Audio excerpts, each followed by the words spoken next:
Ladies and gentlemen, welcome to episode 14 of the Visuals by Leo Studio podcast. It's me and my lovely co-host, Mr. Sergio. And as always, we're always trying to level up this podcast, bring guests that you would love to learn from, that you can be inspired by, that can really take you and your industry, whatever it is that you do, to the next level. And our two guests today are two moguls, Taha and Modey, the co-founders and CEOs of Pure Branding. These brothers have had some legendary feats in this industry, working with some household names, namely Kanye West, The Game, and Mr. Beast. Welcome, Taha and Modey. Thank you for having us. Yes, sir. It's a pleasure. Thank you for being here, gents. I don't know where to get started with this one, bro. You guys have so many accomplishments in such a short period of time. If we can just, open up our viewers with what it is that Pure does for their clients. So at Pure, we are an all-in-one clothing manufacturing and brand development company. So we're a fusion company between brand development and clothing manufacturing. We develop and build clothing brands for celebrities and startups, as well as established brands. Essentially, we work with them from every angle of their business to actually develop and build brands. Absolutely. Yes, and sir. Yeah, go ahead. You want to... Yeah, we've been doing this for around 4.5, 5 years now. We started with our own clothing brand over a decade ago and saw success in that. And it eventually branched itself into what we're doing now. We love to help people. So that's where it all started from. Started from a Pure place. Absolutely. And going through the Pure Instagram, I was kind of shocked with the amount of celebrity work you guys have done. Pretty much any famous musician, A-list characters, they have some merch done with Pure. And it's just very impressive that you guys at a very young age have been able to tap into an industry that's just so competitive. So many people want to break into the fashion world, are trying to do things differently. If you can walk the viewers through what it is you guys did differently to distinguish yourselves and kind of get yourselves in the room with these A-listers, how do you end up starting as an artist, passionate about something and distinguishing yourself in a sea of other people that do that? Yeah, I mean, look, you're always going to have to work, of course, hard. You have to work harder than anyone else in your industry, but not only working harder, you have to work smarter. That's what people, a donkey can work hard all day at the field, but is it reaping the benefits of other, it's just a metaphor, but you get what I'm saying. Yeah, 100%. You can't, it's not just about working hard. It's also about working smart. Yes. So, we've been able to work hard and smart. You want to do both. You want to really put that time in. You need to put overtime every single day to really outshine and move fast, move past your competition in a way where they can't even keep up with you. Exactly. One thing that we've done is we've picked one thing or not necessarily one thing, but one lane that we're very, very talented in and we've been doing for so long. We focused on it and we became crystal clear about what we wanted and we went and got it. But at the same time, we weren't just doing one thing. We were doing multiple things all at the same time that would eventually allow us to secure deals, multi-million-dollar deals, just like that at 24 and 27 now? You're 27 now or 28? 27. Okay, nice. I'm going to give you guys some free game. So this is just off the rip. Let me just tell you something. So one thing, we've done, the list goes on for the things that we've done to get to where we're at. It doesn't end at working hard, working smart, being, resilient, having discipline, all these different things, of course, that matter. Believing in God and keeping your faith strong. All those different things matter. But let me give you guys a real free tool that you can actually do that people tend to sleep on. Because people can always tell you work hard, work smart. They don't want to give you some games. So here's some free games. So a lot of people are afraid to work for free. Yeah. Mm-hmm. A lot of people are afraid they will not work for free. And I understand that. Even at the position I'm in today, there are still some things that I do above and beyond that is still for free, And what I mean by free is, of course, you don't want to just go on the side of the road and just give someone a random service or just give a free project out. That's not what I'm saying at all. What I'm saying is you need to be able to weigh out your opportunities. And if you got to sometimes thug it out and do something for the love for someone else because they're going to give you a higher, they're going to elevate your business, sacrifice, that's investing in your business. You know what's crazy about this whole thing? We have not spent a single dollar on ads Wow. Zero. Not a single dollar on ads. We have Wow. a very, very saturated organic fan base, an audience that has over 6,000 leads per day on our website. We're getting leads in every single day of people that want to work with us, but we're not running any ad campaigns. Now, why is that? You know, we have worked with, we did smart. What I mean by working smart is there were times that we worked for free. You know, There's a lot of times where, like, let's say, for example, before we started our innovative in-house brand program, which is our biggest thing right now and what everyone knows us for. That's actually how a lot of the situations came about with Kanye and a bunch of different people is us having the in-house brand program, you know, which is our system that we've developed. It's a one-of-a-kind system at our company. And that all came from experimenting and doing Exactly. a quote unquote free service. Yeah, like we had a guinea pig. Like, what I mean by that's like, okay, so there was a major like YouTuber. Shout out to Mr. Organic, three of them. You know, he had I seen his stuff all the time, and I was like, yo, he clearly he's dope. I want to work with him. All around great guy, and I wanna like tap in with him because he clearly is, you know, a person of influence that I wanna build something great with, right? So I sent him a message on Instagram. And he responded, and he came by to the factory, right? And we originally were going to go a route where we were going to charge him for bulk production. Just this was before in-house brand program, so all we were doing was bulk productions. Yeah, we designed like maybe 40, 50 pieces within the span of 2 days. We sent it to him. He loved it all, and he's like, "How can we move forward?" Exactly. So we looked at the budget, and whatever happened, it just didn't end up working out. So I just woke up one day and I gave him a call, and I was like, "How about this? You know what? We're going to waive that fee. We're going to go ahead and get started on your brand. No dollar to you, nothing. You're not going to have to spend a single dollar. We're just going to start with you. We see this, right?" So we invested out of our own pocket into getting the first samples started up. You know, and this was back in the day when samples were really expensive. We ended up spending quite a bit on a couple pieces. Yeah, so we invested into the startup of it, right? And just from that alone, Mr. Organic matched that energy. We weren't expecting him to do any of this, but he started putting us in his vlogs. He'd come at like once a week coming by, putting us in his vlogs. And the amount of traffic just alone, I mean, like just from that situation alone, you know, I would say he brought us at least like $500,000, you know, of different people working with us. Like overall, I'd probably put it around like 300K. He gonna come for us. No, that's okay. Shout out to Mr. Organic. He knew what he was doing. You know, like he was putting us on, and we shout out to him. We give him his credit. You know, he's seen something in us. We were striving, and it was at a time when nobody was really trying to work with us. Not like that. Like we still did some things. Don't get me wrong. Like, but it wasn't like on a scale where he was gonna promote us. You know, like people weren't promoting us as heavy, but like that opened the door for so many. Like literally till this day, we still have people calling us saying, "Hey, I came from Mr. Organic." You know? Wow. And so my whole point of even saying this is this was in the past, you know, but it's just that imagine if we were stuck in our ways and our ego and we were just like, nah, you know, he doesn't, this is no. It was a quote for around $8,000 to make 50 pieces of each unit. And he basically said, no, like, this is what I was doing overseas in China. You know, I don't want to do it. You know, I have too much inventory at my crib just posted there, and I don't want to do that. So that basically birthed the system that we now run. But at the start of that system, we didn't know what we were doing. You know, we made the samples, we built the website, we put it online. He started getting a lot of orders. I was literally like packing the orders at UPS. Like I didn't know what I was doing, but eventually as you keep going, you start to learn.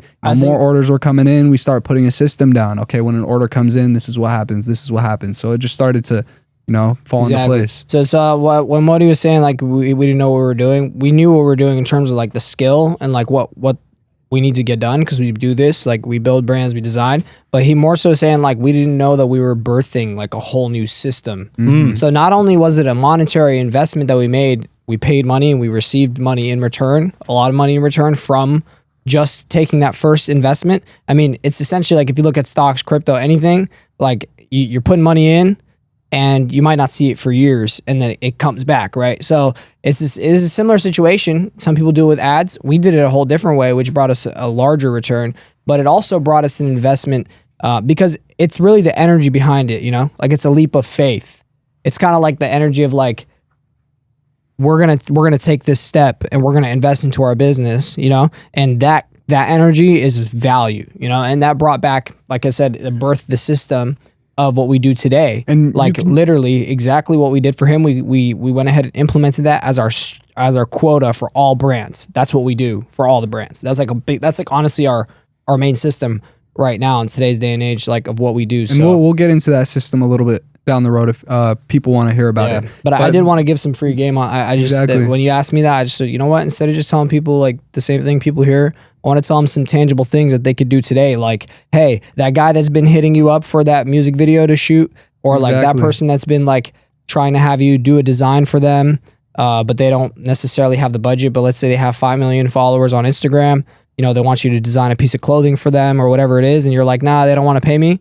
How about you just go take a leap of faith and try it and see what comes from it? You got to do it with a grain of salt, of course. Don't go around just giving free work to everybody and anybody, but just kind of like, you know, just make sure you weigh it out and see like, you know what, sometimes I'm just going to have to grind it out and see this opportunity through. It almost sounds like you guys knew you guys were Bitcoin before Bitcoin was Bitcoin, right? Like you guys were putting your guys' trust and everything into yourselves. Like, no, we got something good here and we just got to make it happen. Because that free gem that you're saying, that the golden nugget that you're saying about just doing work for free, it changes a lot of people's careers just doing that. But you have to believe in yourself first and know, I got something good here. They just don't see it yet. Let me show them. And then 100%. Boom, it just blows up after that. Exactly. Yes, and that's something I know. I've known the Pure Brothers for some time now, and if you tell me, give me one word about the Pure Brothers that stands out, it's their vision. Like you said, from day one, they saw value that maybe no one else saw, and they knew all they needed was a microphone. They needed a platform. They needed someone to, as you said, a guinea pig or someone to test this entire experiment, this vision on. And I'm sure you guys had so many people, but then you ended up with someone like Mr. Organic, who's like the real deal. He's doing an amazing thing. And now the world sees like, wait a second, these guys can do something incredible. But but like Sergio said, if you guys didn't see that in yourselves to begin with, it would have never come to fruition, because some people don't know what they have, or they're not even looking for their internal value. So my next question would be, where did this vision come from? Where does this amazing self-belief that you guys have come from? I gotta give it all up to my brother right here, Taha, man. He's the visionary behind everything. Without him, there would be no Pure, and it's vice versa. You know, we're Pure together, but he's the visionary. You know, in a group, there's the visionary, and then there's the person that gets it done. So he's always had a vision since the start. You know, and that's how everything started, with a vision. Yes. If you want to take it from here. I be getting shit done too, but no, obviously, of course. I'll give it to Modey though. Like, you know, I'm definitely like visionary, but I'm not a visionary that just sits around and paints all day. I get shit done too. I work very hard, but Modey has like that. You know, I think he was just born with it. He has like a pair of wheels on his feet. You know, he gonna get stuff, fire under him. Yeah, he gonna get stuff like he's on a different type of time with getting shit done. So shout out to it's Modey, man. 100%. I mean, to answer your question, like, shit, where do we even begin, man? It's like, where did we get the vision? Honestly, I get my visions in my dreams, like, and my daydreams too. Like, all my greatest creations, I've seen it in my mind. Like, I've literally seen it to the detail, and I follow what I see. So, like, from the beginning, like, even with our first ever brand, you know, like, the one that XXXTentacion and Post Malone endorsed and all that in 2017, it came to me from a dream. Like, I saw it in a dream, and I just followed that design that I saw in my dream, and then it turned into something. And it actually turned into reality too, because in your dream you were in LA, right? Yeah. So it's like I've seen, like, you know, I see my ideas and visions in my dreams and or in my daydreams. You know, like daydreams, like when I'm like just right now, like I could see a vision. You know, so that's like really like where it comes from, and it's about chasing and following and seeing that, because you're seeing it for a reason. Because I believe that those things come from God. You know, I don't believe 100%. That they're just because, you know, and I'm not saying like, oh, I'm like, you know, like I do believe we're chosen to do something great, you know, but I'm not looking like, you know, some people like take it from like, I'm not putting the glory on me. It's all glory to God. You know, God gave us the ability to utilize a power. One of our powers is to visualize, to see, to like create, you know, and 100%. That right there, like people need to take more advantage of it, because it's a power. It's not just an imagination, you know, like you're seeing it for a reason. And when you see it and you really go after it, that's when you like, you know, pave your way and pave your vision. Amen. I love that. Inspiring. Yeah, it's awesome. That's so deep. And I feel like as artists, what imposter syndrome, just this belief that I'm a fraud is a pandemic, bro. Everyone has this internal devil telling them like, are you actually who you think you are? Are you actually legit? And that fear, if you give into that demon, if you give into those ideas, you won't grow because you need that vision to believe in yourself to take these risks. Exactly. Yeah. One quote that just came up to my mind when you said that is in one of Mr. Organic's vlogs that we did with him.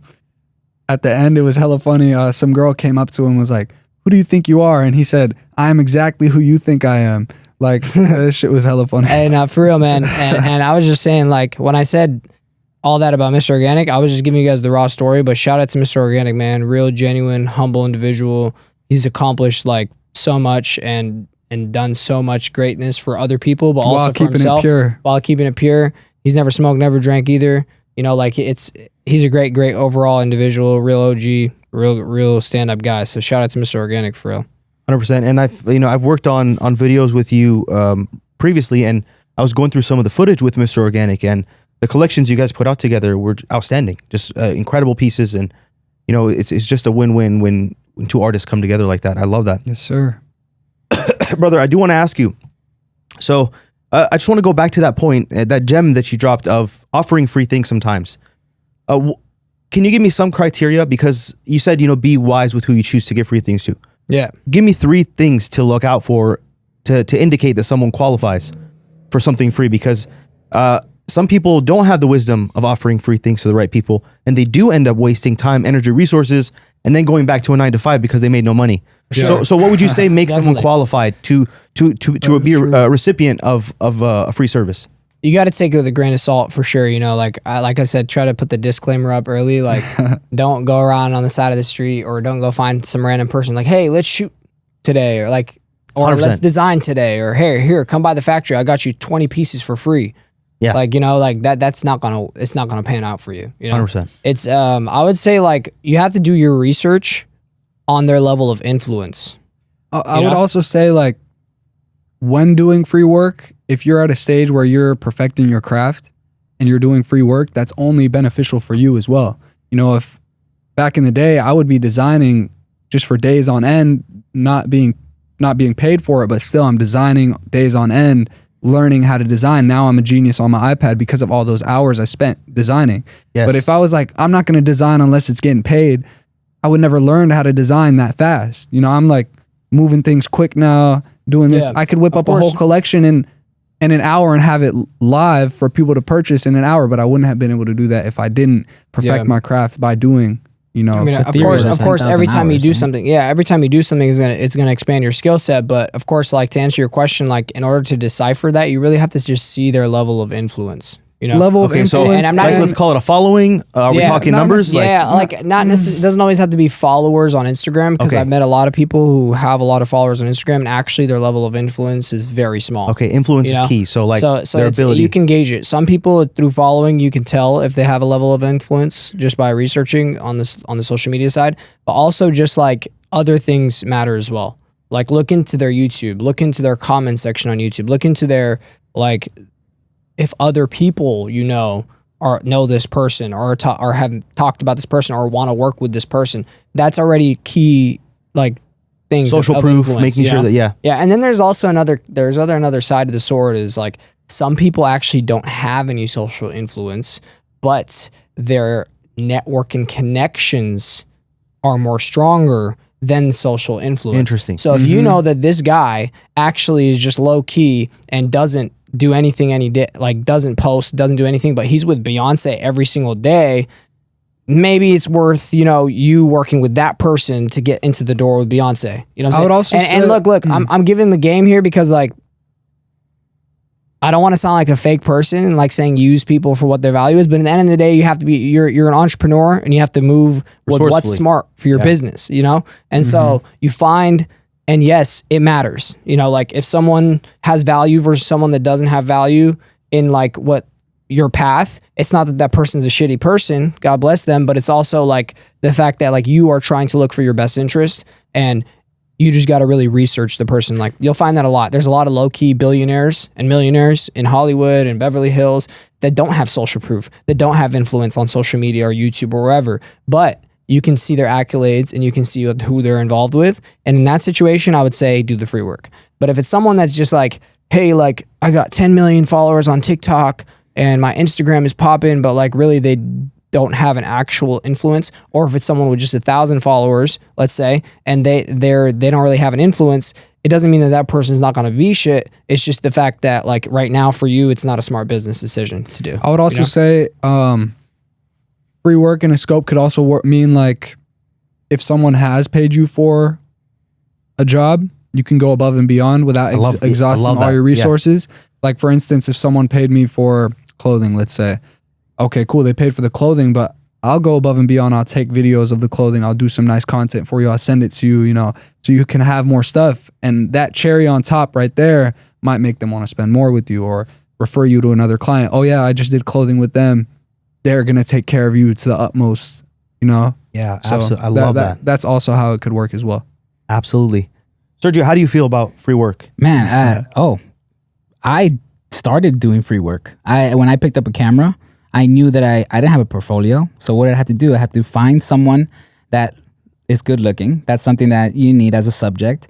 You find a background that's amazing, and then you just start doing your creative mind, and you start, you know, creating a portfolio. Yeah, shout out to all the photographers and videographers out there that are, doing that. They're grinding and doing that. Exactly. Yeah. That's exactly what you need to do to get to the paid shoots. That's why I totally understood when he was saying that, because I did maybe like 3 or 4 wedding films for free while I was assisting my mentor. So I was carrying his gear, and then I was carrying my gear to film this free wedding film, put it all together, and now I have something to showcase for the next client, and then it just got better and better and better. Yeah, but I remember that. At a certain point when you build that up and you're overly booked, no more free work. No more free work. No more free work. Exactly. Unless it's like super worth it, you know? Yes. Then that's because I'm not gonna lie, to negate that, like that's true, but it just like it's like a constant like wire that like you gotta like push through. Like in the beginning, maybe it was wide open, and then it's slowly but surely. Because even to today's day and age, like we're not doing that, but we still have done free work. Right. Yes. Like even now, like even like the first day we linked up with Ye, like we delivered to him like a free sample production, you know, and we did that on purpose because we knew that like what this could open the door to. It could open the door to. Yeah. And even though, you know, you could doubt it, honestly, in my mind, when we made them, I was like, I'm putting it in my mind, like I'm not expecting anything in return, but the slight possibility that if something does go a different way, that's actually crazy. So even we made those pieces and we didn't expect nothing else from it. We're like, okay, we make these pieces, you know, we'll do this, that, and then be on our way. Next thing you know, he's hitting us up next day. Yeah. So like even till today's day and age, like there's still time and a place. Of course, now the wire is super thin. Like we're probably not going to do free work unless it's like it's piqued our interest. 100%. And that doesn't always mean like from a design perspective, it doesn't always mean like fame, clout, influence, people, notoriety. Sometimes it means it's idea. You know, like if like someone's a genius. Someone that came to me right now that just graduated high school and showed me something that I've never seen, and I'm like, whoa, this is next level shit, I would invest in them. You know, like into their project. Like I'd be like, hey, yeah, come on, let's cook up some samples. You know, so you got to still see that, and that could also, you know, I'm just putting it out there. Like it's not just like I'm looking for like the biggest and the famous and like that, because you got to tap into. Guess what? That also happens to us too. You know, like when we didn't have that, people were like the people that gave us the opportunities could have shut down the door on us. You know, and it's happened multiple times. Reciprocate that too. It's happened multiple times. You know, show an idea to someone. Oh, I can do this by myself. You know, what's the difference between doing this myself? That's happened to me a couple times. At a party, I go up to a celebrity. This was like before, so it's kind of different now. If I did it, it would be a whole different result. But that has happened where you show someone something and they're like, "What is this? Like, what can I do with this?" And close the door in your face. Ouch. You know that. So you just got to take those and run with it. 100%. You just got to have like you really just have to have tunnel vision. You know, yes, because like and a clear vision. Because if you're it's just like a double-edged sword. Like if you're entertaining every single person, you know, like every Tom, Dick, and Harry that walks through the room, you can't do that. Like if every single high school graduate came to me, I'm like, what have I become now? I'm like, I'm just a recruiter for interns, you know. But like, I'm just saying, like, if it's there, it's there. Yes, you have to also have that vision. Like, you got to know what aligns with you. And what's what your goals crazy and is what's next after level that, for you. so it was at a Hollywood Hills party. Like, I went up to a celebrity, they shut the door in my face. But even after the party, this man is like, man, this was the most successful night of your life. You went up and talked to this guy. Like, I was like, at that time, I was like, damn, like I could have secured that, you know? But he was keeping it positive. He's like, man, you did one hell of a job. You know, you had the courage to go up there and, talk to them. Because Party Next Door also looked at us and said, we finished the that was the conversation same with him. night, yeah. We finished the conversation with him and then said bye. We gave him like a shirt, said bye. And then he comes and taps us, turns us around and says, hey, like, you guys are young kings. You guys are going to be very big someday. Just keep going. And Word for word. Wow. Like, literally. So, of course, that day, like, like, even though he might have had like whoever wasn't trying to work with him, I think it was Maxo Cream, right? damn, he named dropped. Hey, look, man, this is everything's on the table, man. That's the thing. When you do a podcast with us, it's all raw, it's uncut, it's all on the table, because people need to understand that this is real life. Yes. You know, like this whole thing is like real life. Like, you go through your ups, you go through your downs, you go through your shutdowns, you go through your wins, you go through your losses, and then you go to like a massive. It's a whole thing. Like, they have to hear about it, you know? So yeah, within Max or Cream not being interested, Party Next Door told us we're kings and we're going to be, which to me is a bigger win in my book, because, Huge. Party Next Door is one of my favorite artists. So like, that to me was like, yo, bro, yeah, that's why I said that to you. I was like, it still is lit. This is your first night in LA, by the way. It was my first night First in LA. night ever in LA. Yeah. And it's crazy. We weren't invited to that party, but somehow, some way, we made a prayer. We just walked right in. Wow. That's how it was, back in the day. You just gotta go put yourself get it, man. in positions You gotta to go win. get it. Yes. I repeat, you must go get it. Yes. We got the address. We pulled up, man. Next thing you know, Party Next Door is telling us this, and that. Because the difference is, we're not just going there to get it, to go get some girls or go get some drinks or go get some. We went to go get it with a plan in mind. Like, We brought a shirt with us. Brought a shirt, prepared, pulled in there, walked up to him. We were on that type of time. If you have that type of courage, then that's what you have to be on. You have to. I was get pulling some ladies back then too, though. Of course, yeah. I mean, I'm just saying the intention is not to go in there and be like, that's what I'm saying. Drunk, like, Yeah. So all of this risk that you guys take and all of this, like, I'm just gonna go, we're gonna go do it, we're gonna have a game plan. All of these things I learned from like books and from like motivational speakers on YouTube. Is this something you guys learned, or you guys already had it in you and you guys already know, like, hey, we're gonna make this happen? Like, this is where I would, of course, like, this is something that's in Arabic and in Islam they call it tawakkul, and what that means is to have your full trust and reliance on God and God, and the difference is, like, it's not English, when you just say trust and reliance, it's kind of like, it's not. In Arabic, tawakkul means like very powerful, to the point where, like, if you were to fall off a building, Sounds awesome. Tawakkul means if you like, to the point where it's so powerful, just in that one word, where if you were gonna fall off a building, you trust that you will make it safely. Wow. You trust that you're gonna fall. That's the type of trust and reliance. Wow.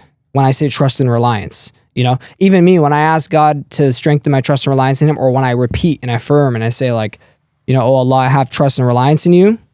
Like, I have to repeat it constantly, because it's like, it's not even just saying it is not enough, like, you have to actually embody that.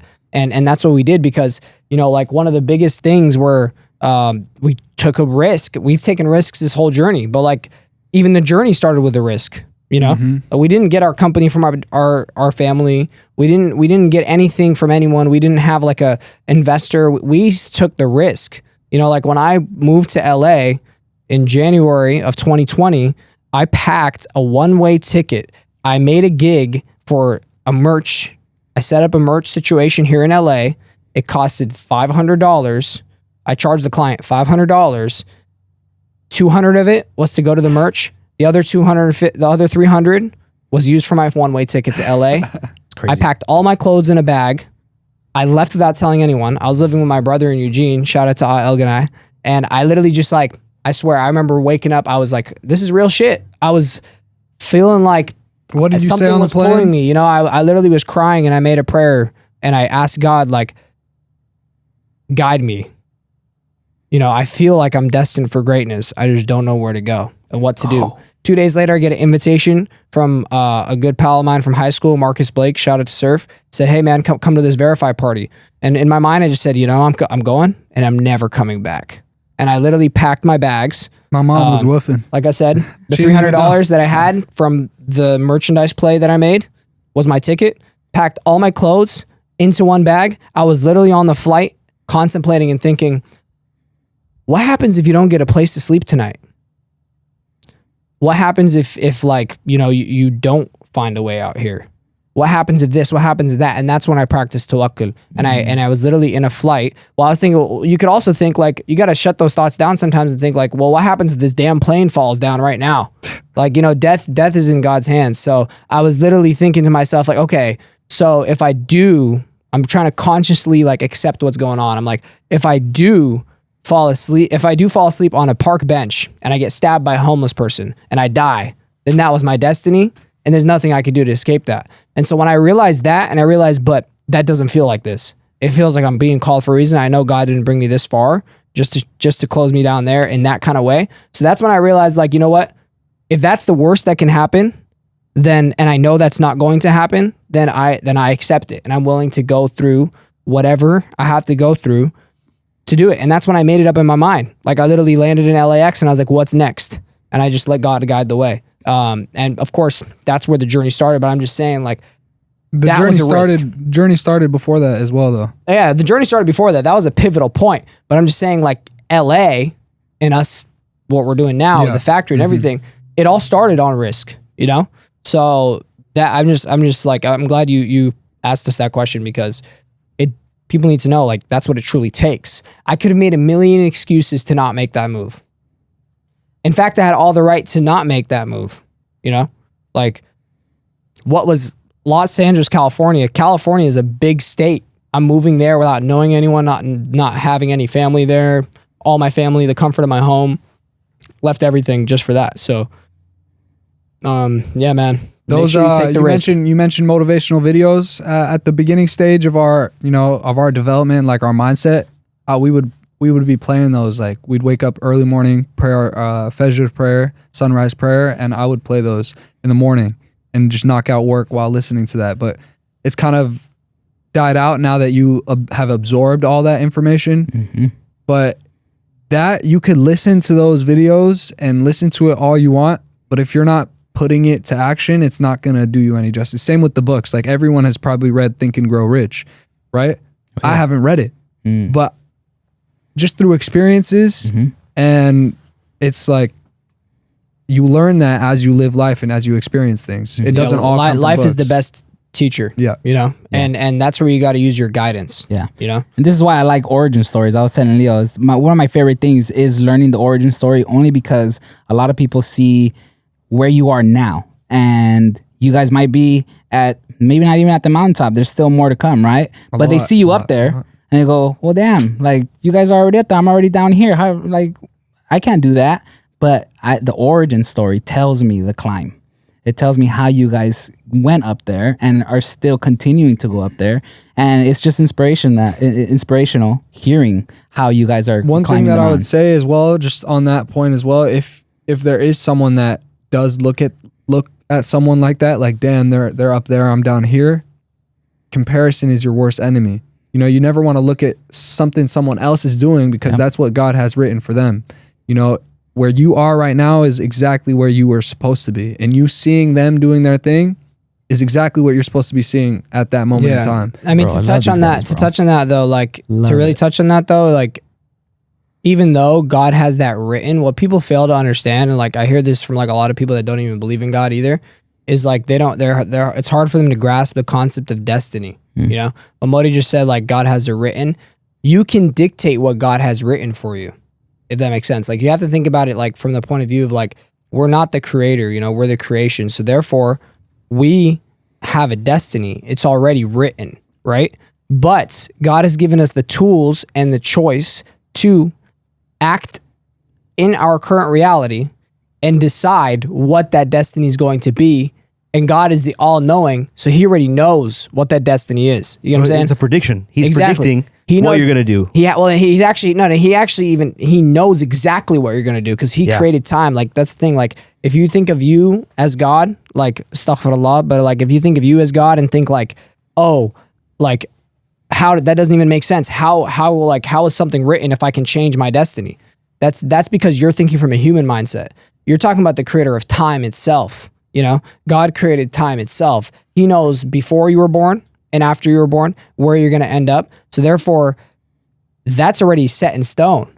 But that ultimate decision on whether you are going to go ahead and chase your dream or not, that ultimate decision, God knows what that ultimate decision is. You know, so even though it's written, you also want to make the effort. You know, I want to say that to like shout out every single person that's watching the podcast right now that actually is in that position of where I was when I packed my bag, is in that position when I got fired from like 15 jobs and didn't actually like, and then went to work for myself and make more money than I could ever make, even as the highest position at those jobs, you know? So like when you're in that position, like I've been there, like I've had dirt kicked in my mouth. Like I've had the situation where like all the doors were closed in my face. Nobody wanted to fuck with me. Nobody wanted to work with me. Nobody wanted to see shit. You know, nobody cared about anything we did. And honestly, like everything was closed down. We didn't have a single like pot to piss in, you know, no money. I remember going to the days where I'm at McDonald's and I charge my card hoping that it would go through, knowing that it's going to decline. And then somehow, some way it went through and I'm like, yes, like that's what I'm saying. Like if you're in those positions right now,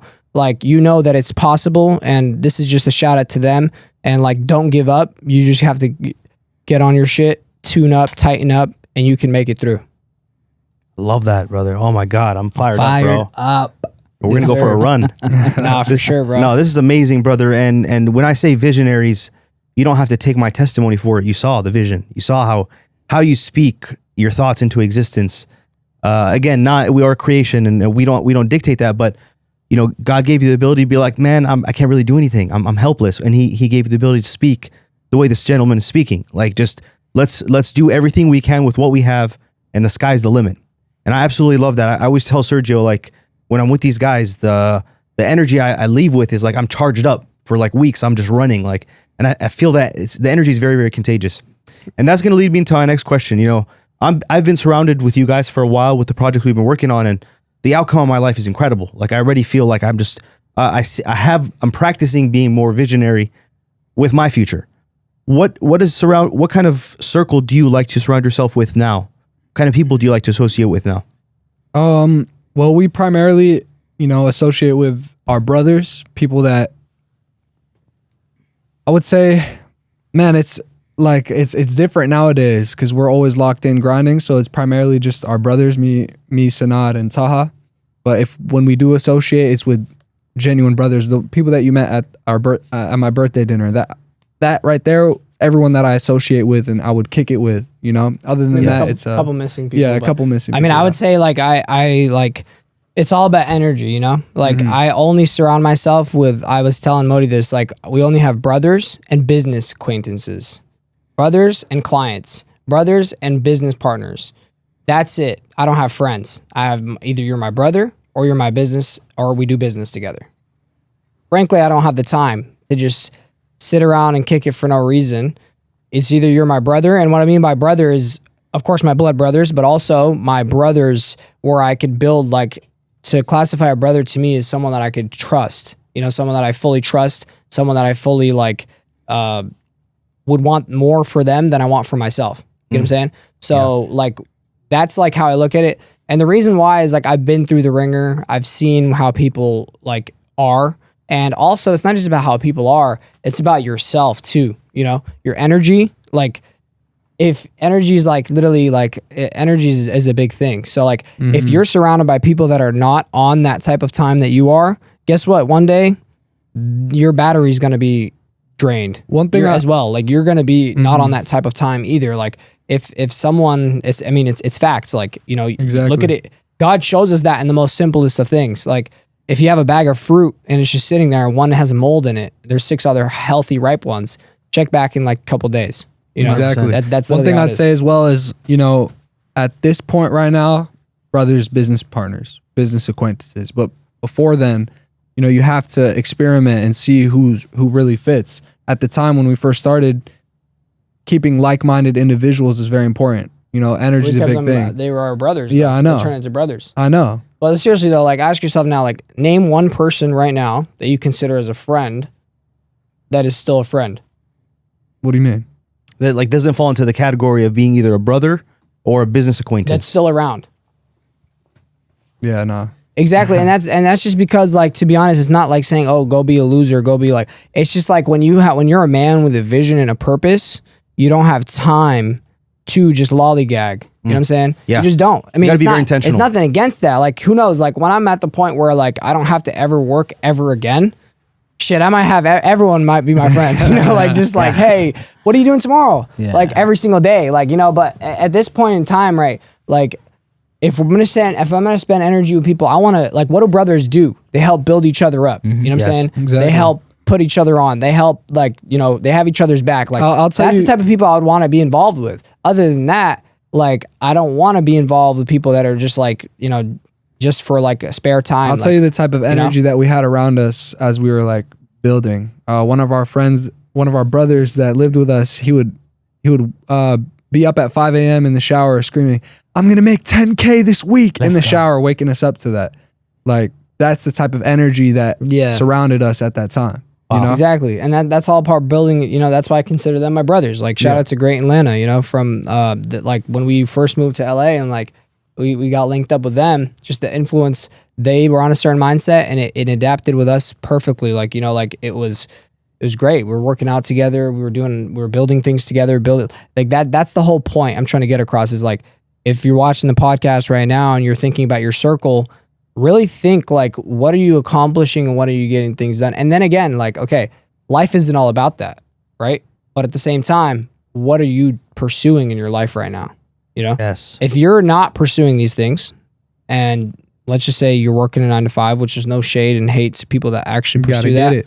Gotta get it. Then okay, then it's not a big deal. Then go to the movies with your friends, hang out, have friends, have brothers, do whatever you want to do. But like if you're on this journey of like being an entrepreneur starting from the ground up, you got to know where to put your energy, know where to put your time. And a lot of times, like, if they're not your brothers, you're not doing something of value together, then a lot of times like you're wasting your time and you might get probably like, you guys are probably not going to end up like, they'll probably do you dirty in the future, and like, or you do them dirty, vice versa. And like, it ends up being like, damn, I hate this guy. I wasted my whole fucking time being this guy's friends. We were fucking doing this, doing that. It's Everyone like high loses. school, You don't want to be living in high school for the rest of your life. You get what I'm saying? Like in high school, you look back, there's a couple people maybe I still stay in contact with from high school. But like, other than that, like we had friends, all this kind of shit.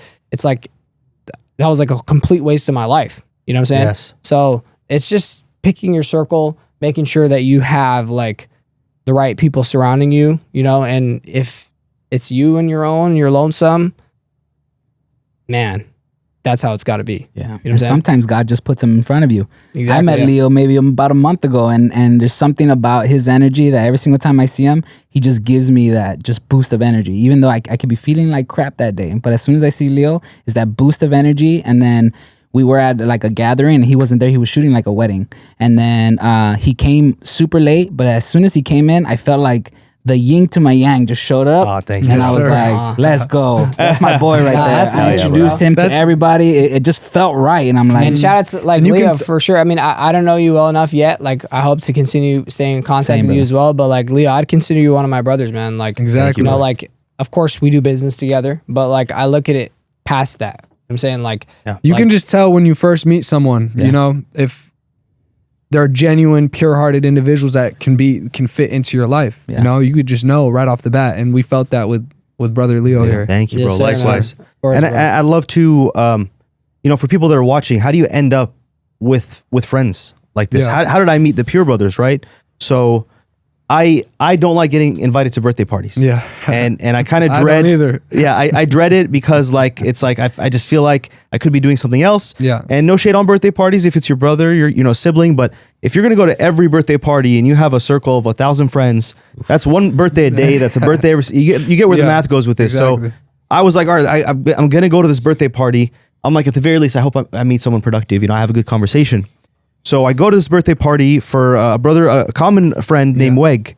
Shout out Weg. shout out to Weg, Shout man. out to Weg, yeah. And yeah, I go to this birthday and I'm looking around. I'm like, I want to find value, and everyone, has people they're more inclined to meet. And I look in front of a TV and I see a guy just on his laptop, just going crazy, like on a MacBook, when everyone is just, drinking, partying, doing whatever they're doing. And I see someone focused, and just like a magnet, I couldn't hold myself. I was like, brother, what's going on? What are you doing? And it's Modey working on a design for a client that needs to be delivered like 5 a.m. the next day. Like, it was just a crazy dedeadline, and with a smile on his face, mind you. The crazy thing is, it didn't need to get done that day. It didn't need to. It didn't need to. Mm-hmm. And you created that sense of urgency for yourself to be in the middle of a party. And this is not like, I don't want people to misinterpret this scenario. It's not a nerdy experience. It's like he's smiling, he's ready to he's engaging everybody and talking to everybody and socializing. But in the downtime, when you just look around, he's operating, he's doing something. And I immediately was like, brother, what's your Instagram? This is the type of energy that I get attracted to. And that's what opened up the entire route into, this moment coming to fruition where, my viewers get to experience this wisdom and this journey. And I just be very selective with how you carry yourself. And I feel like even if you're not in the right party, because you carry yourself a certain way and you have a mindset, you'll come out with someone that will still be a benefit to you, and you can build a brotherhood that you can build an empire on just by having the right mindset, And the reason I was at that party is because, first and foremost, brother Weg, that's my bro. 100%. He's a very great guy, and he invited me, so I came, but at the same time, what am I going to be doing there? I don't drink, I don't smoke, I don't really party. If I wasn't at that party, I would be doing the same thing at the crib. But I wanted to come and support Weg. Me and Kamel, also a good friend, he was there as well. We started getting into it. So if I wasn't at that party, I'd be doing the same thing. That makes me, I kind of laugh when you said it's not like a nerdy moment, because really what it is, it's a racked moment. You ever seen those memes on Instagram? I know people in the comment, if people are watching this, then they're familiar with like the meme life and shit. There was a meme going around called like the racked meme, where it's like a bunch of like these doodles that is like, came into the party, little does she know I'm racked, or like shit like that, basically saying like the guys that are like low key as fuck, but they're like up. You know, like you never know, because some people go in the party and they see the people with the chains and all that, but then like there's this low key guy in the corner that maybe didn't say a word to anybody, but like he's low key just up. You know what I'm saying? Racked. So like that just reminded me of that, because Modey pulled up in the AMG on his computer. From another person's perspective, maybe a girl, like she might have been like, what the fuck is this guy doing? Like whatever. But like on the low, he's actually like, this is Modey, and if you knew what he's up to, you'd be like, damn. You know what I'm saying? 100%. That was just a funny comment. Yeah, no, and absolutely, he is racked. No, and I love the fact that that's low key my older brother Sanad right there. Sanad's low key like. When like people are gonna start getting used to him now, like now that he moved to LA, but like in certain situations where like he's just low key there, like you wouldn't, they might not know him yet because they're used to me and Modey, but like on the low, like he's on some whole other shit, so it's just, yeah, man, you gotta keep it, sometimes you gotta just keep it low key and do your thing. Yeah, Low-key racked. Yeah, low key racked. I want to be racked. I ain't never seen that. I'm not gonna lie. I gotta check it out. No, it's hella funny, bro. I be cracking up. Sometimes they take it too far. Memes are kind of funny. Absolutely. Yeah, brother, that's like, yeah, to me, it's just incredible that I got to meet you guys through that moment, and having that the tunnel vision, like you were describing, like, okay, even if you're in a circumstance where you're gonna have to waste some time, waste it wisely. At the very least, come out with something. Exactly. And for me, again, cherishing my brother Weg, I want to be there for him, but I wasn't with him the whole time. In the time that I wasn't talking to him, I'm glad that I was able to network with somebody that was very, very, on top of his game, and it led to so many things and so many more things in the future. I want to segue into where you guys have been the past 2 months. Is that an okay topic to explore? Yeah, of course it is. Yeah. Yeah. So the past 2 months, you guys were not in the United States of America. Where were you guys? So we were in Palma de Mallorca, Spain. And what was the project you guys were working on? So we were over there working with Ye on the Yeezy Season 10. Yeezy Season 10. And can I say Kanye West? Is that cool for the people that know? Yeah. So we're talking Kanye West, guys. Like they were working with Kanye West in Spain, And how I found out, because they're very low key, by the way. Like as open as they are with me, I still don't. They might be doing something tonight, bro. They're racked. They're racked. Exactly. But they're always operating. There's always a big project. There's always like a crazy celebrity they're working with that I'll find out 2 months later. Okay, that's that phone call he took. So what happened was I'm watching the Piers Morgan interview, right? And Piers Morgan gets Kanye West on, and then there's this little altercation, and Kanye West storms off the camera. And it was him and Sneeko, and he goes off camera. As soon as he stands up, a mountain is revealed in the horizon. There's an ocean and there's a mountain. And I was like, oh, interesting, wherever this is, like interesting place they're at. And then Sneeko talks for a bit. Sneeko storms off, so I get a clear view of the background. 2 days later, I see Taha barbecuing on the same background. Wow. And I'm like, wait a second, are Taha and Modey with Kanye West right now? Is this what's happening? and it just, now that like we're working on a documentary piece for them, I'm going down the rabbit hole of the level of productivity and the level of intimacy at which you're working with Kanye West. And my mind is just blown with what they're accomplishing. I do want to, it's such a long backstory, but I want people to kind of to envision themselves on this trip with you guys.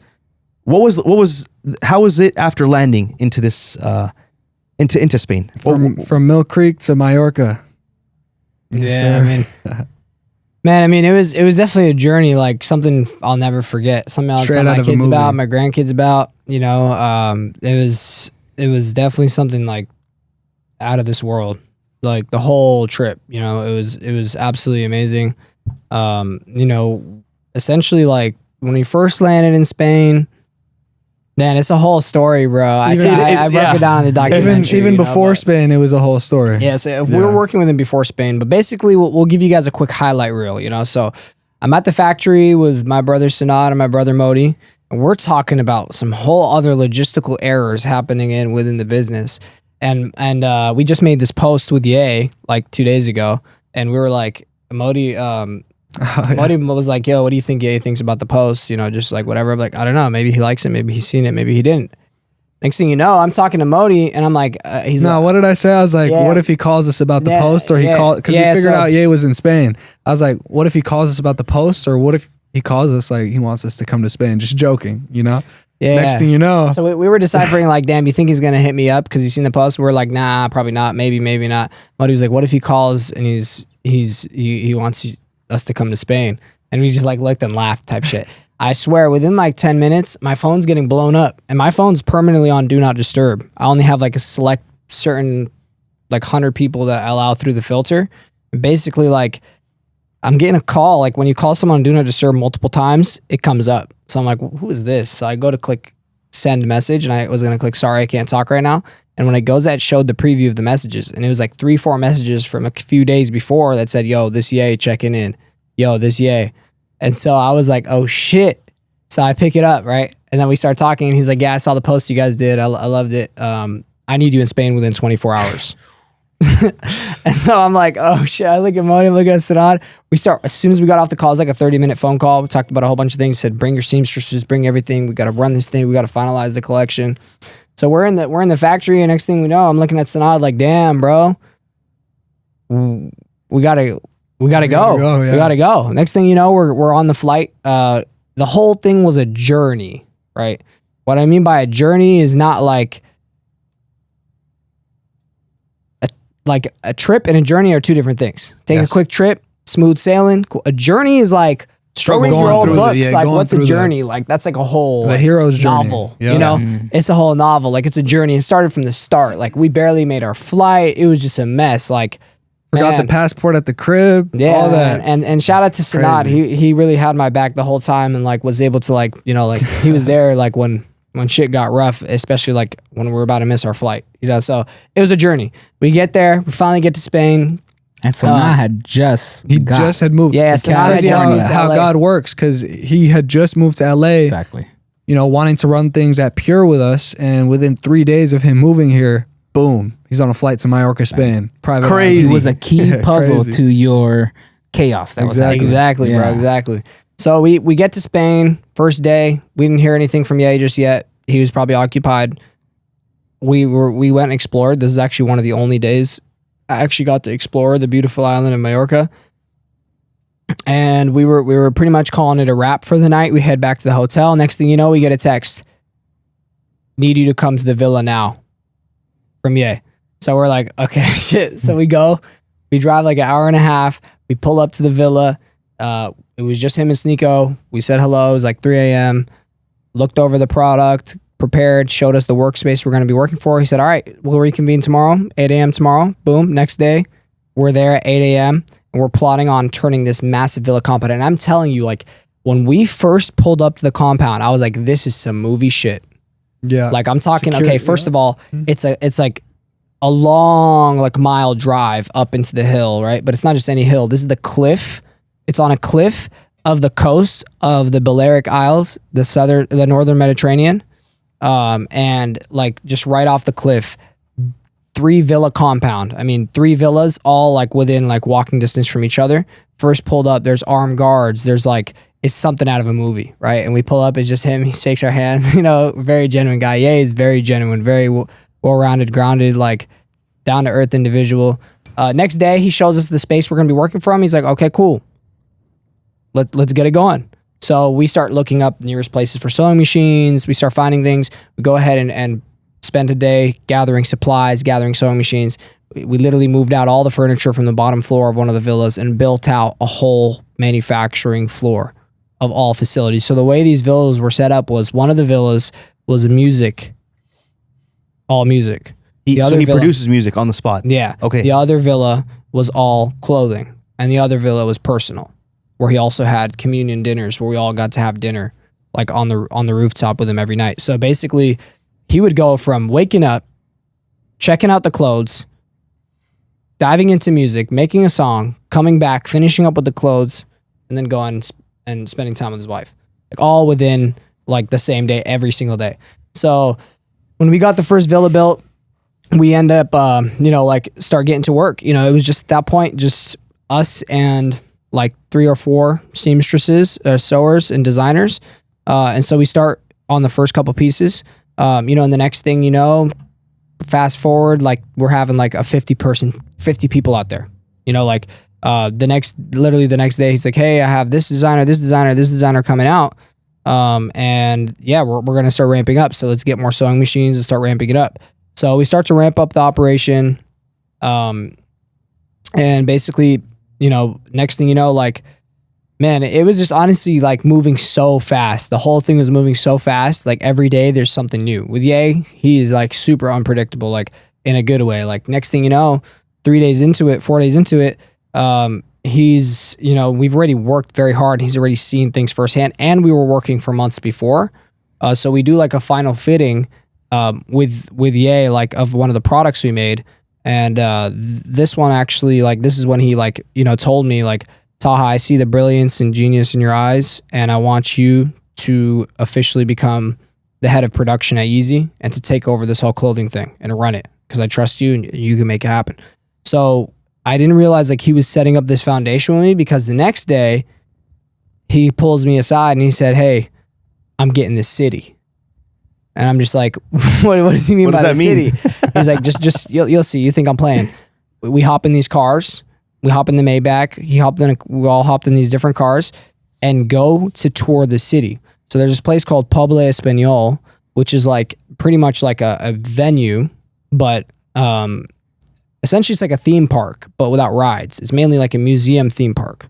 So basically every single building, it's an actual city, like an actual town, like the size of a small town with restaurants, hotels, everything. But all of those buildings that are in there are all like purposely made to replicate a Spanish landmark, famous Spanish landmark. So we went and toured this whole city. I'm telling you, like it was an all-day tour. Like it was a big city, and Ye was showing us all the different places. Basically, like he ended up getting the city for 3 weeks, renting it, and we moved everything from the villa to the buildings of the city. And start working out of the city. Shit is crazy. Like, man, we'll attach some B-roll and some videos, but man, it was absolutely crazy. So we start working there every single day, all day, every day. And we start expanding. We designed pieces there. We essentially were in charge of running the whole manufacturing operation. So we're mainly focused on the actual operational side and the manufacturing overseas, because now when he made me head of production, I had to situate everything overseas, systemize their fulfillment and operational standpoint. And so we were communicating mainly with manufacturing overseas, our manufacturing in LA that we own, and our own manufacturing studio in Spain that we're working out of. So we're running the whole side of that, but we also got to design as well and got to design some pieces with him, which was very special because we were doing these fittings, with him every single day. What I mean by fittings is when like we design a piece and we show it to him and he comes and critiques it and takes his notes. So that part, was definitely a highlight of the whole thing. That was like an everyday thing. And then fast forward, one of the favorite things like that I had about the whole experience was like, every single night they'd ring a bell. This was when we actually went back to the villa because we only had the city for 3 weeks. But even during the city, he would come and have dinner with us, But like when we went to the villa, we would go on the rooftop and everybody would have dinner together, from the seamstresses to the designers to Ye, his wife, everybody was having dinner together.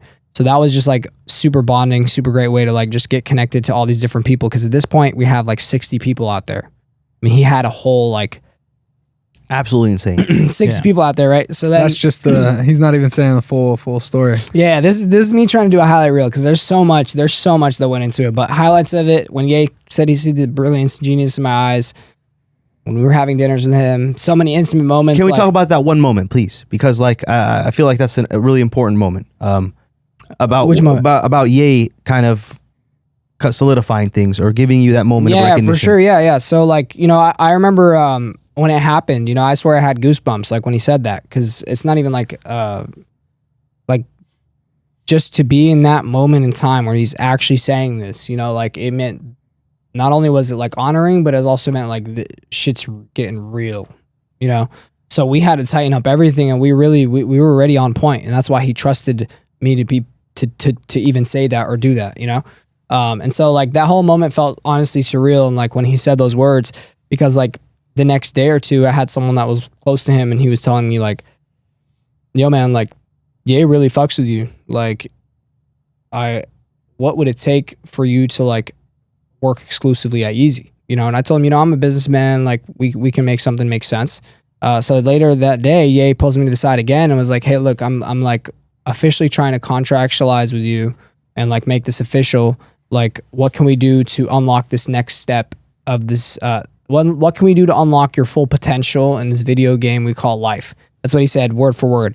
And so we came to like, an agreement and figured something out. But essentially just that right there was such a pivotal moment of everything we're doing, because like just for Ye to recognize that in us, it all comes full circle, because 5 years ago on a random night, maybe it was a weekend night, we're in the war room, the office, he's on his computer and he's creating a document out of nowhere. I'm looking at what he's creating, and it's our first brand, X Yeezy. And anybody could look at that and be like, "Oh yeah, haha, you're just making that document just for fun." But he's making that document like firmly believing it. And this was 5 years ago on a random Saturday or Friday night, whatever it was. Next thing you know, that so it all comes full circle. February 2025, we officially started Pure like in collaboration with Yeezy, working together. So that's just a firsthand like dreams come that true. Also ties back to the vision that you were speaking about earlier. Always having that forward vision. Like I said, me personally, I could have looked at that document and not really thought too much about it. Like, oh yeah, that's cool, he's making that. That would be so dope if that went down. But he's making that document like, no, this is our future. This is gonna happen. And he had firm belief in it. And the video, there's even a video of me recording it, and you could just see Taha like, Yeah. So now you're looking at crazy. it right now, I'll be like, damn. So just to put a wrap on the story, basically like we ended up like, moving the operation back to LA towards the end of the trip. At this point, we're 50 days deep of constant every single day making pieces. Like we had factories. So like in all the locations, the villa and the locations. So the factory had seamstresses, pattern makers, and we were designing with Ye alongside other designers as well. So it's a big design team, but essentially we got to, once we felt like we accomplished what we need to accomplish in Spain, we put together the designs, moved the operation to LA, and we picked back up on getting the products ready. So the first teaser piece from the collection was teased at the Korea show on the 26th. And basically like the collection is going to be coming soon. So y'all, if you're a big fan of Yeezy, Stay tuned. everyone is, regardless of all the controversy or whatever had happened. Just stay tuned, you know. One gem I wanted to add too is Modey, like Modey was saying, how we like put that board up and like, yeah, Pocket Star or Pure X Easy, you know, it's gonna happen. Like this is 5 years ago when we had a long way to go, you know. But I just want to make this clear to everyone that's watching this. I went from not being able to afford a pair of Yeezys and not being able to afford a pair of fake Yeezys, to working directly with Ye and Ye knowing me on a first name basis, and becoming head of Yeezy production. Another so thing your dreams add. can come true, and they truly can. Yes, sir. Whether that's the end all be all for your dream or not, your dreams can come true. You just got to really work hard at it and put everything forward for it. Another thing I want to add, even before this whole situation with Yeezy and Ye came across, Taha used to tell this story all the time that was very inspirational. At the beginning of our journey, Taha worked full-time dishwashing at a restaurant in our hometown. And during that time, he would tell us, you know, he would be dishwashing all day, every day. And it was Ramadan at the time. So he'd be fasting, dishwashing, washing dishes the whole day and doing it with a smiling face. Our dad taught us always have a smile on your face, you know, and that's how we operate. But he was smiling because he was visualizing. He would tell this to us all the time. He was dishwashing with a smile on his face because he was visualizing Kanye West, wearing our Pocket t-shirt. Wow. He would tell us this before this whole Yeezy thing came for real, across. that's crazy, bro. He told us I had a huge smile on my face because I was visualizing Ye wearing our t-shirt. Fast forward, how many years? That was 2017, right? 2016, 2017. Almost 8 years later. It's bigger than him just wearing the t-shirt. Bigger than him just wearing the business t-shirt. work. Yeah. We're talking big time. taking a big role in the collection, like the Yeezy collection. We're talking damn near, even if you're just looking at it, just Spain. You know, like me and my brothers went out to Spain, living like really large out there, and working with him every single day. You know, It's bigger than just wearing some a nights t-shirt, even yeah. crashing at the villa, like just working. We God were had a working plan. every single day, like pretty much on a trip with Ye. You know, like that's crazy. Like, and that's true. Like his story, like literally, like I had become a dishwasher. Not any other artist. Literally, he would tell us before all this stuff happened. Literally, Ye. Like I would visualize Ye wearing the t-shirt. Yeah, like I picked up any old job that I could get to fund my first clothing brand, and that was a dishwashing position at Cafe Neo in the Mill Creek Town Center. And I was literally like washing dishes fasting, right? And all these other people like that were working, my coworkers, like there were some girls working, there's all sorts of people working, and they were looking at me like, what kind of world does this guy live in? Like he thinks he's lit because he's a dishwasher. Because I had my headphones in, my Beats, and I was just listening to music all day long. I'd go and spend time. The only breaks I would take, because I'm fasting, is to go pray and come back to the work.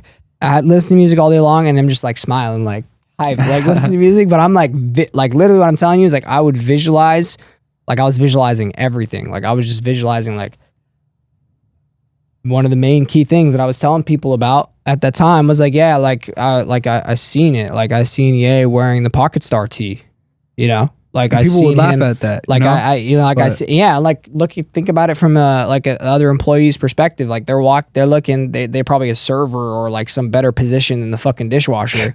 And shout out to everyone that's washing dishes and getting it how they can to support their family. But I'm like fucking washing the dishes and people are like looking down on me. I felt the energy. They're looking down on me, but really in my mind, I'm thinking about some whole other shit. So I'm not doing this to be a dishwasher. I'm doing this to start my business, right? But I'm literally, like I said, like clearly seeing him wearing the Pocket Star tee, and it just put a smile on my face while I'm working the job. I'll never forget that vision, man. Crazy.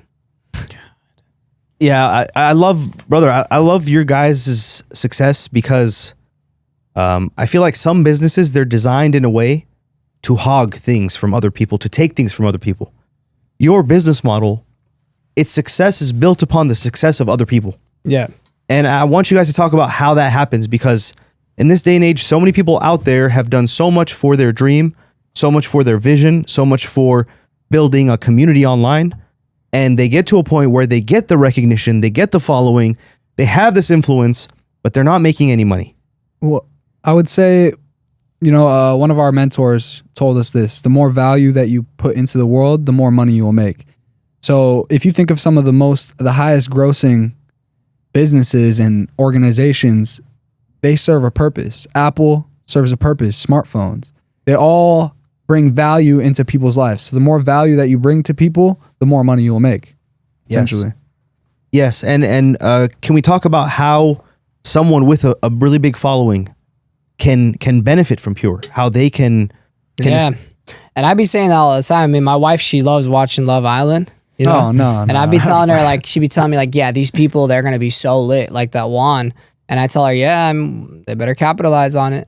I always I just say the real thing. I'm like, yeah, I mean, it might last a couple of years, but I'm not even trying to be like negative, but I just tell her, like, you know, like these people, yeah, they might become super famous for the show. It could be Love Island. It could be anything. It could be going viral on TikTok. So many people are going viral in today's day and age with the algorithm and everything, which is good. On it. It's good. Don't get me wrong. Like, people going viral is good. But it's about capitalizing on it, and that's where a lot of people fail to capitalize. There are so many different ways to capitalize on, you know, on that attention. In today's day and age, attention is like a moneymaker, and that's why all these brands are paying so much money. The number one way to capitalize. Influencers. Yeah, my bad. I wasn't gonna cut you off. We have essentially made a way for them to capitalize. We've made it super crystal clear and smooth for any influencer or anyone with influence to create a funnel to create income. That was the word that I was looking for. The number one way to capitalize from any viral or any little bit of fame or whatever it is, number one way to capitalize is your brand. Yes. Create a brand. If you go viral, if you're going viral, you get famous like overnight. Like, it's never overnight, but I'm just saying, like, let's say a video of yours goes viral, you're getting viral, you get put on let's say tomorrow they put you on the next Iron Man movie. You know what I'm saying? I can see that. Yeah, for real. Like, okay, or like, let's say they put you on a movie and you're like, the people find your moment and it goes viral and like people love it. And I make nothing out of it. Right? Yeah, it's like all that traffic, all these people coming to your page, build a brand. It doesn't have to be clothing. It could be just you as a brand, offer a product or a service that becomes a brand. Yes. You know? Or you being an ambassador for other brands is a brand too. You know, like, what I mean by that is like, okay, you got the viral moment. Now go ahead and make yourself your EPK, make yourself your pitch deck, and start treating yourself as a company and start pitching yourself to Vogue and all these different places, McDonald's for the next commercial, and capitalize. Yes. Capitalize, you know, like absolutely. You need to like really turn it into capital and capitalize what you're doing by creating a brand. And what I mean by brand is, like I said, it doesn't have to be e-commerce, it doesn't have to be fashion. It can be all of the above. It can be fashion, e-commerce, whatever it is. You could sell toothpaste. You know, It doesn't matter. But when you find that moment, you just need to capitalize on a product, but also maybe not a product if you don't want to sell product, or if you don't feel like that's something you can do. Turn yourself into that product. You know, like capitalize.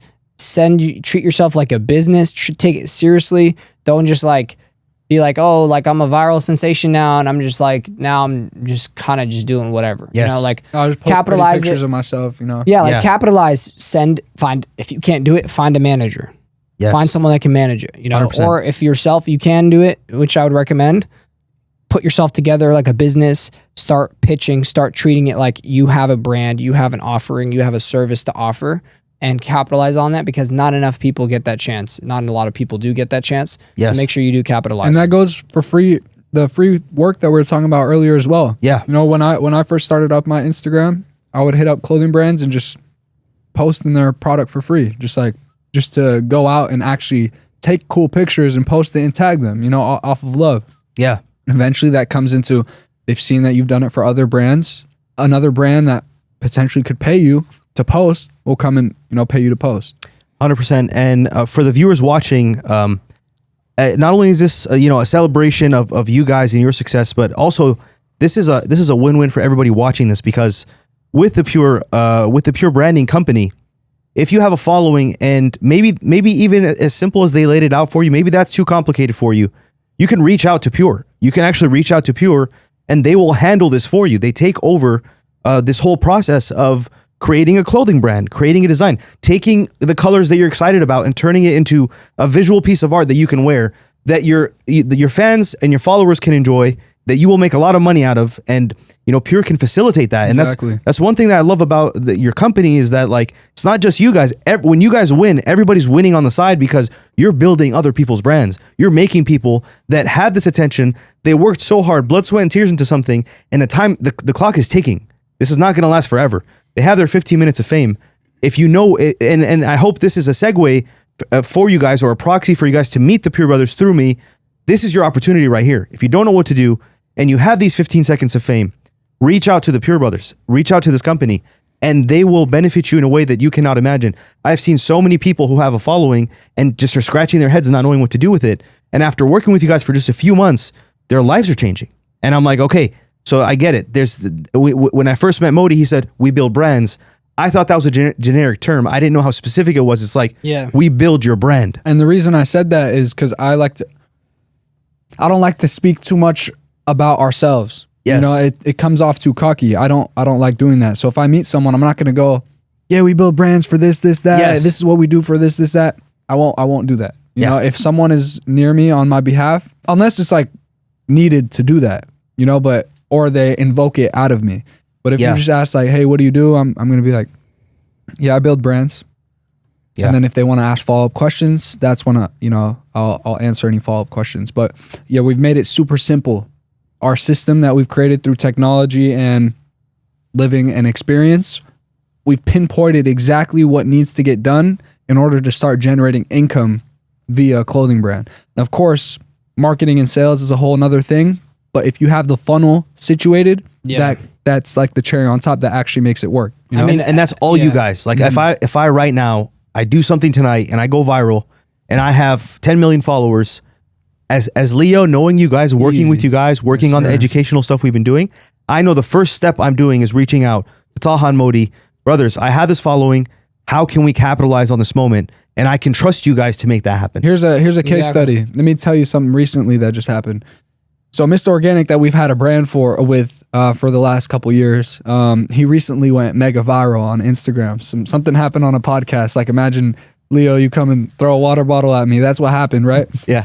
So I was literally working hard all day. And when I get home at night, or actually no, I was at the factory until like maybe 6 a.m. I finally opened my Instagram and I see that he just went mega viral and everyone's commenting on it. It's like getting a lot of views, a lot of likes. I'm like, oh man, I could go to sleep. But I decided to go ahead and design a full collection in 1 hour, release it on his website. Of course, I sent it to him for his approval. He's like, that's hard, you know? And then I uploaded it onto his website. We put it out. I send it to him. I tell him, hey, bro, the collection's live within like an hour or two. Collection was designed in an hour. It was live in 2 hours. I fall asleep and I wake up and the sales is just going crazy. Like, just like that. Wow. Really. So that funnel was, I made that funnel available. Of course, he had past product, but now this product is specifically centered towards the viral moment, you know? So he was able to post it and capitalize on that, make sales on that specific viral moment while I'm asleep. Actually, yeah, I was working on it, but still, I fell asleep and I wake up to a bunch of sales of that specific product. You know? That's so crazy. Yeah, I mean, one thing too I was going to point out too is what Modey said was we've pinpointed what it takes to like launch a clothing brand. It's different with our company because we're not just telling you what it takes. We're actually giving you what it takes. Like a lot of brands and businesses are built on courses and all these different things right now, which is no shade to that. But like what we do is we actually give the game, we give the service, we give the value to the actual brand. And they don't have to have 10 million. They could have 100 followers as long as they have a vision. Of course, someone with 10 million followers, they're going to convert faster into sales. But of course, like even if they're just a brand new startup brand that just has their vision and wants to invest in themselves, they can also start with us too without having to go, manufacturing and fashion. Why is this such a hard industry to compete in? Because there's so many loops you have to go through. And it's very hard to like, by the time you finally got a good system down, you're a lot of money in and you might even be done. Yes. So with us, we've made it so you don't have to go through those loops. We're giving you the exact game. We're not just like telling you, oh, go do this, go do that. No, we're going to build your product with you. We're going to do your photo shoot for you. We're going to do the designs for you. And then we're going to go ahead, take it to the furthest length of actually through our system, manufacturing it and shipping your product directly to your customer. So you don't have to actually worry about the million things that make you want to give up on your brand or make your brand too hectic to deal with. You know, like there's a brand and there's a business. When you wanted to get into it for running a brand and you turn it into a business, I mean, look, you should always treat it like a business, but if you're like full-fledged all day, you should be working all day on your business. So I'm not trying to contradict myself, but at the same time, like there's a difference. Like the type of stuff you should be working on for your brand all day is getting your brand out there, shooting content, doing pop-ups, networking, connecting with people, gifting your product to influencers. Those are the things brand owners should be doing, and not shipping their own product out, dealing with manufacturers, buying it in bulk, making their website, shooting their, I mean, they can shoot their content, but like you get the point. Right? Absolutely. So, we actually, that's what I really pride on what we do is like Modey said, we like to help others. And like, that's essentially our business model is we build the brands. So that way you can actually make money. We make money. Everyone makes money. And then you're actually getting free game. Like it's not free, but you're getting like a service. That's what I really pride ourselves with is I see a lot of people scamming with courses these days. Not saying every course is a scam. Don't quote me on that. There's a lot of great courses out there for people that do sell courses, but because courses, you know, a lot of times like it's about who's receiving it too. And they have to what put you're it into going to do action, with right? the course as what well. you're going to do with it. But there are a lot of people though books. that just put the course out and it's kind of purposely like a scam. You know, there is a lot of people. So for us, like we want to give people all the tools. And it's crazy because building a system that gives back to people is actually what leveled our business up to building a system that no one in the world has. You know, our innovative in-house brand package, our innovative in-house brand on-demand service is a system that nobody in the world actually does or has because they don't care to and because they didn't chase that vision. And when it's utilized correctly, it generates tons and tons and tons and tons of income for our brands. Yeah, I mean, it can generate millions of dollars, you know, like for the right brand. For some brands, if they're not at that level yet, at least it can generate enough to get the ball rolling. And it'll allow them to scale as well. So we'll tell you guys, this is where the technical, boring side of the podcast comes in just for a quick second. I'm not trying to give you guys an advertisement, but I do want to just let people know exactly what we do. Yes, I mean, please. Like Modey said, when you asked him that question, he said, we build brands. I mean, me and Modey, when someone asks me, well, what do you do? I mean, we're a jack of all trades. Like me and Modey, why it works so well too as brothers and partners in business is we both can do so much. I mean, we're multifaceted. I mean, like that's why we built the system that we did. I mean, innovative people can only build innovative things. So like we're multifaceted. I mean, the resume it keeps going. I mean, we're literally graphic designers, fashion designers, brand developers, CEOs, business owners, creative directors, and the list keeps going on, right? So when someone asks me, what do I do? It's just better to just say we build brands. Yes. That's exactly what we do, but I don't want to get into it too in depth. But as far as the system goes, so we've developed the world's first innovative manufacturing high-end POD, which is print on demand. And essentially, like there are a lot of, and let me just tell you guys the facts on why we are the only company in the world that does this, right? So in manufacturing, there's two types of companies. You have manufacturing companies and you have print on demand companies, right? And so, and I wouldn't even consider them manufacturing, but let's say you're trying to start a clothing brand right now and you're looking to where to go. So you're going to go on Alibaba or you're going to go on Printify. So manufacturing companies, great. Of course, whether they give you good quality product, fast turnaround time, whether it's overseas or in the US, It's always going to be a headache. Yeah. It's completely up to who you find. But in the end of the day, they all go based off the same structure, which is MOQ, minimum order quantity. Mm-hmm. If you get into like the Instagram side of manufacturing and like clothing, you'll see, here's a manufacturer with a low MOQ. Here's a like always MOQ. So what MOQ is minimum order quantity.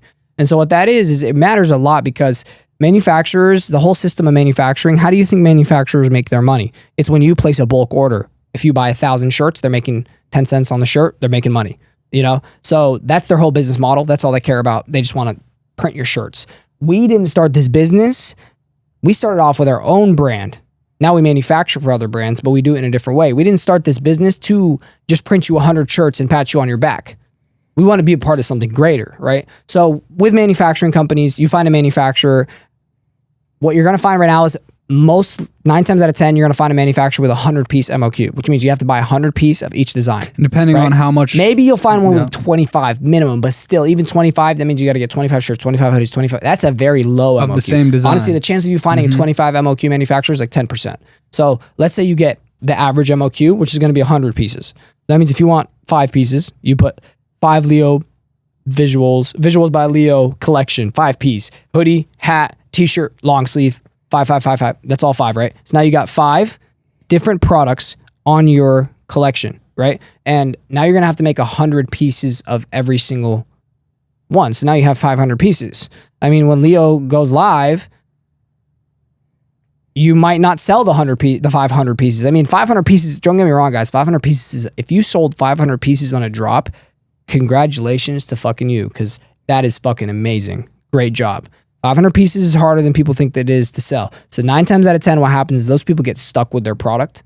And it sucks when you were in my position 8 years ago, working all day as a dishwasher, to go and buy this inventory and get stuck with it. And then you got to go do it again for a next drop. Like, you know, eventually if you keep promoting something, you get stuck with this design. You're like, oh, maybe it's the design. I'm going to go scratch it. I'm going to do it again and do it again. And that's why people quit on their clothing brands, because it's like they're doing the same thing. It's a system error, right?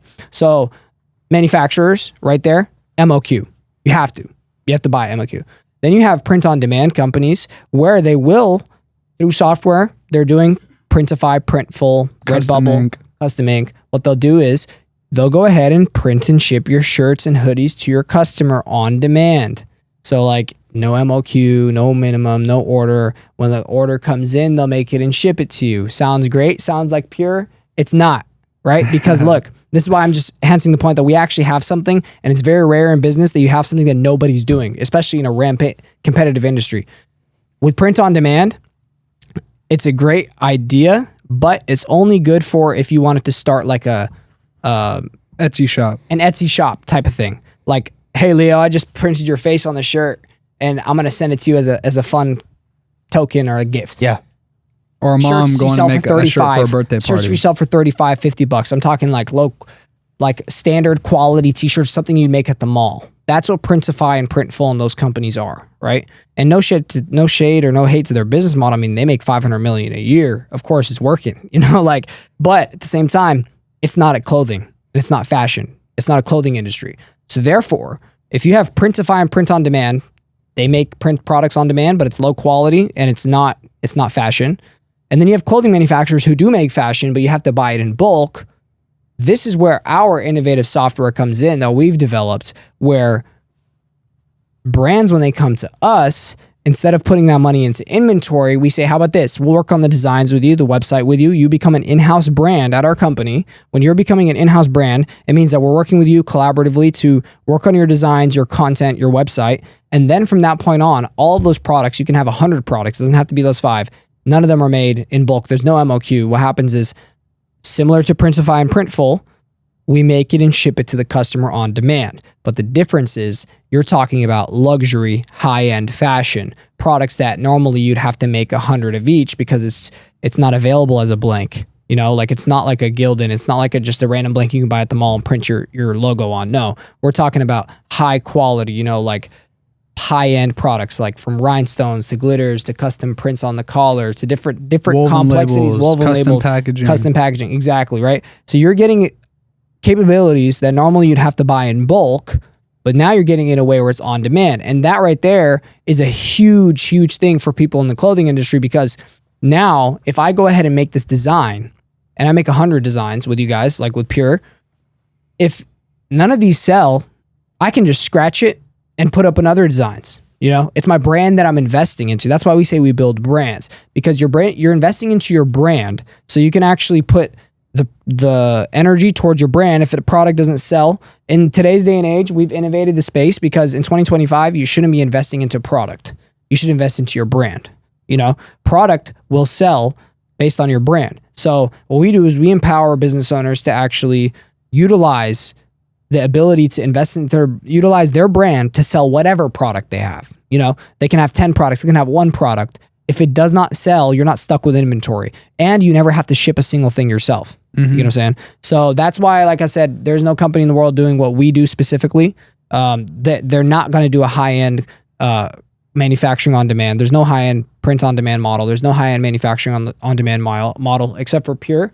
But let's say even if tomorrow someone started something like this, they still don't do all the aspects of building the brand on top of that. So we have definitely something that's like a gold mine. And when you're in your industry and space, one tip and tool I'd give to people is offer the people something that they cannot find anywhere else. Yeah, because if Whether they it's can in your find quality, you know, if- like Leo, for example, like with your videos, bro, like it's like crack. Like every time I want to shoot a video, I want to go to Leo. Thank you. Video idea, Leo. Hit Leo up. Let's you know, Thank you, brother. it's like you want to give people something that they can't find somewhere else, and that's really the tool to building a And service-based business. That's when they can't negotiate a price either. You know, if they can't find it anywhere else, what are they going to do? You know, 100%. they're going to have to either pay your price or get something that's not what we offer somewhere else. Yeah, I want a company that has a Modey that is tired, wanting to sleep, but sees an opportunity and creates a whole collection and says, "All right, here you go. This is you know what I Exactly, mean? yeah. That's 100%. value, man. Yeah. 100%. Yeah. Exactly. You know, It's that- sometimes we care about our brands more than they care about their brands, man. It's something that we're like, wow, how can we care about your brand more than you care about your brand? You know, Yeah, brother. Crazy. I love how technical, but at the same time, understandable that was. Like I never understand business talk like that when it comes to products and selling things online. I'm in a whole different industry, but I understand exactly what you just described. And thank you so much for breaking that down. I'm so happy that we got to have this opportunity to talk.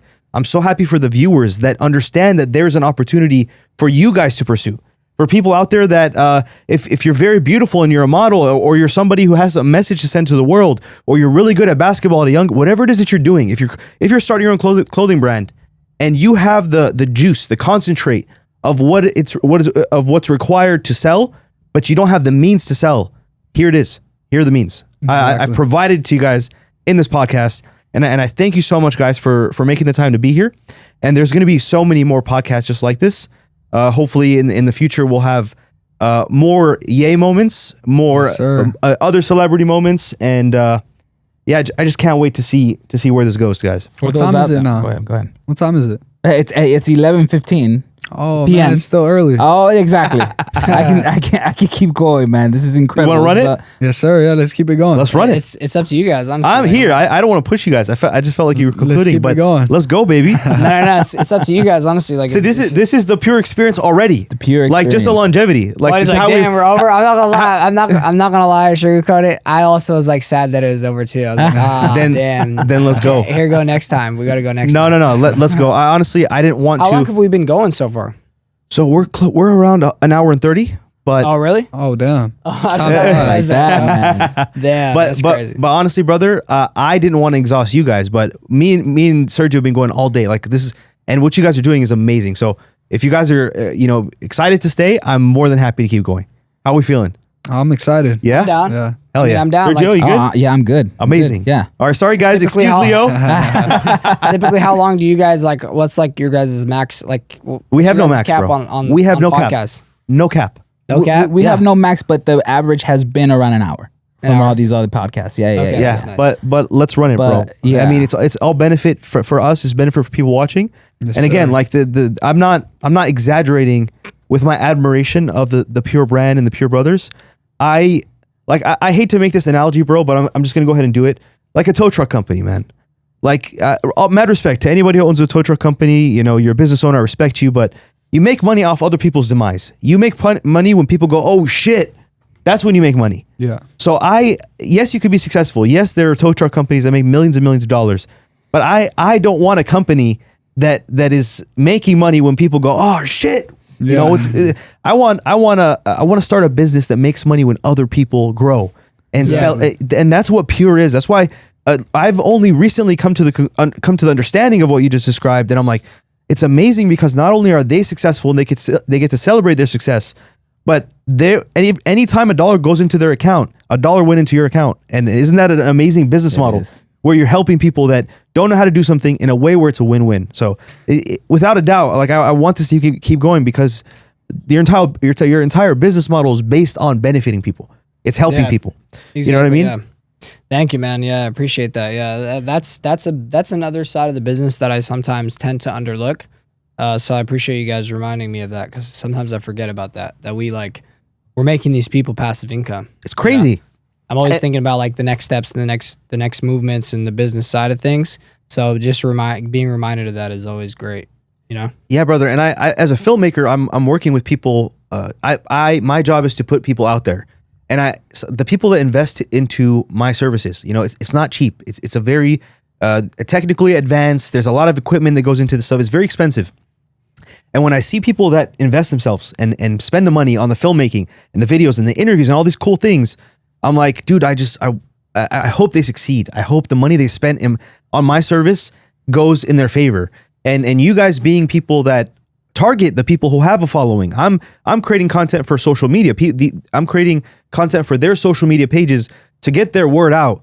I now have a new powerful tool to give them, not just filmmaking. I want to introduce you to this company that's going to change your life. You know what I mean? Yes, sir. So it's just such a cool thing to have. Like I'm so happy that I'm even aware of you guys as a company. And the crazy thing is, we don't promote the system to the public. It's like, if you know, you know, Yeah. and it's all praise to the Most High. We have an abundance of leads coming in every single day, but it's not something that we promote. Yeah, like if you look at our Instagram page on Pure Branding, it's mainly just like recaps, projects. And like if you really do your research and kind of tell, you can kind of tell, wait, hold on, these guys handle your fulfillment, your production, all this stuff. It's like there for you to put the puzzle together, but we're not actually telling you, hey, we're going to make it, ship it, do it like that. And that's just because of our quality control. Like we've tried to keep the quality intact and keep it like via not referral get diluted. based, and we have massive brands under it anyway. So like it's kind of, we don't want it to get too diluted or like lose its flash, but we're going to be entering a pivotal moment in Pure in general. He's going to reveal too much. Well, let them see it. Trust me, bro. We're going to make it available for the I'm public. not. That's something we're working on right now. Bro, I would never reveal too much.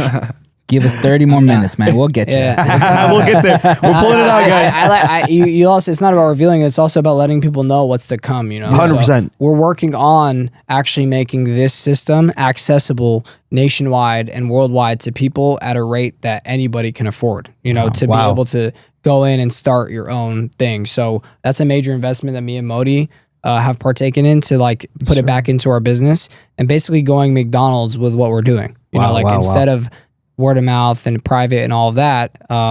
Yes, the celebrity thing is going to continue going on. Yes, the established brand things will continue going on. But now anybody and everybody can go in and just start it up. So that's me trying not to give too much information, but there's a lot to look forward to. Something very massive for Pure is coming soon. I absolutely love that. I do want to switch gears, brother. You guys are located in LA, and as a filmmaker, LA has always been the place that I have resisted the most. I try my best to not get sucked into the LA environment because I do personally, from my experience and the acquaintances I had, I do feel like it's a soulless environment.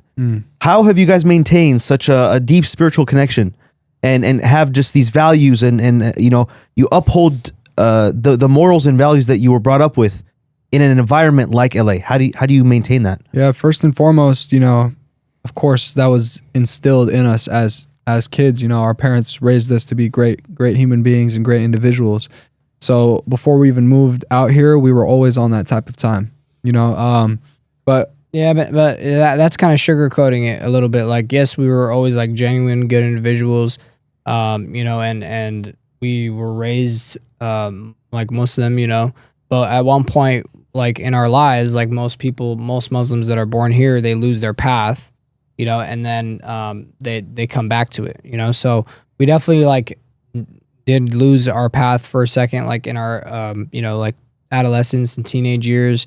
But we came back to it even stronger. And so when we came here to LA, in the beginning, like we were going out to these different parties and Hills parties and all these different things. And we used that to build our network. But at that given moment in time, anybody could easily get sucked into the deep end. And that happens to too many people in LA, like are soulless and got sucked into the deep end. Scary. And so like that could have happened to us too. But I would say like the biggest combatant for that whole thing was staying grounded in our faith, and honestly, our business was a blessing because we had to focus, and we had something to put our energy and time into. And also like our faith, like we just had to make that decision, like a conscious decision to like stay grounded in our faith, stay connected, with our prayers, like keeping that was honestly the most important thing. that's what was our repellent against all of that. You know, Man. that's how we were able to stay pure. I mean, me and Modey being involved in the industry that we are and all of that, like we don't smoke or drink, you know, which is like something that not saying we have never done that. We had to give that up for, you know, for faith reasons and also for reasons of the business too. But just saying like we've been able to stay on that path for 4 years, in the midst of all of this. I'll tell you a working funny with these anecdote. different people and all that. Like we had to keep it. We had to keep that. Mm-hmm. We did keep that in the midst of all of this. And so like there's a way, you know, just like the same thing with you. As long as you stand on what's important to you, that's how LA can be very beneficial to you. Yes, sir. Yeah, like there would be instances where we would be out at these Hollywood Hill parties, right? We'd be networking. We don't smoke. We don't drink at that time. This specific time that I'm referencing, we'd be out until maybe 4 a.m. at the old Wish crib, Dan Bilzerian's old crib. Huge mansion party. We're out there. We come back, go to sleep at 4 a.m. But before we go to sleep, me and my brother both in different rooms, we play the Holy Quran while we're sleeping. So we keep it playing, we fall asleep.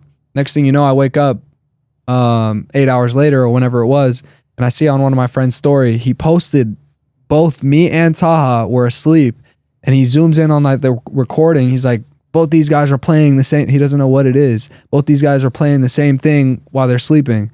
You know, so that just goes to show like we were at these parties the whole night, and then we'd come home, we'd pray our morning prayer and go to sleep and play the Quran in the background.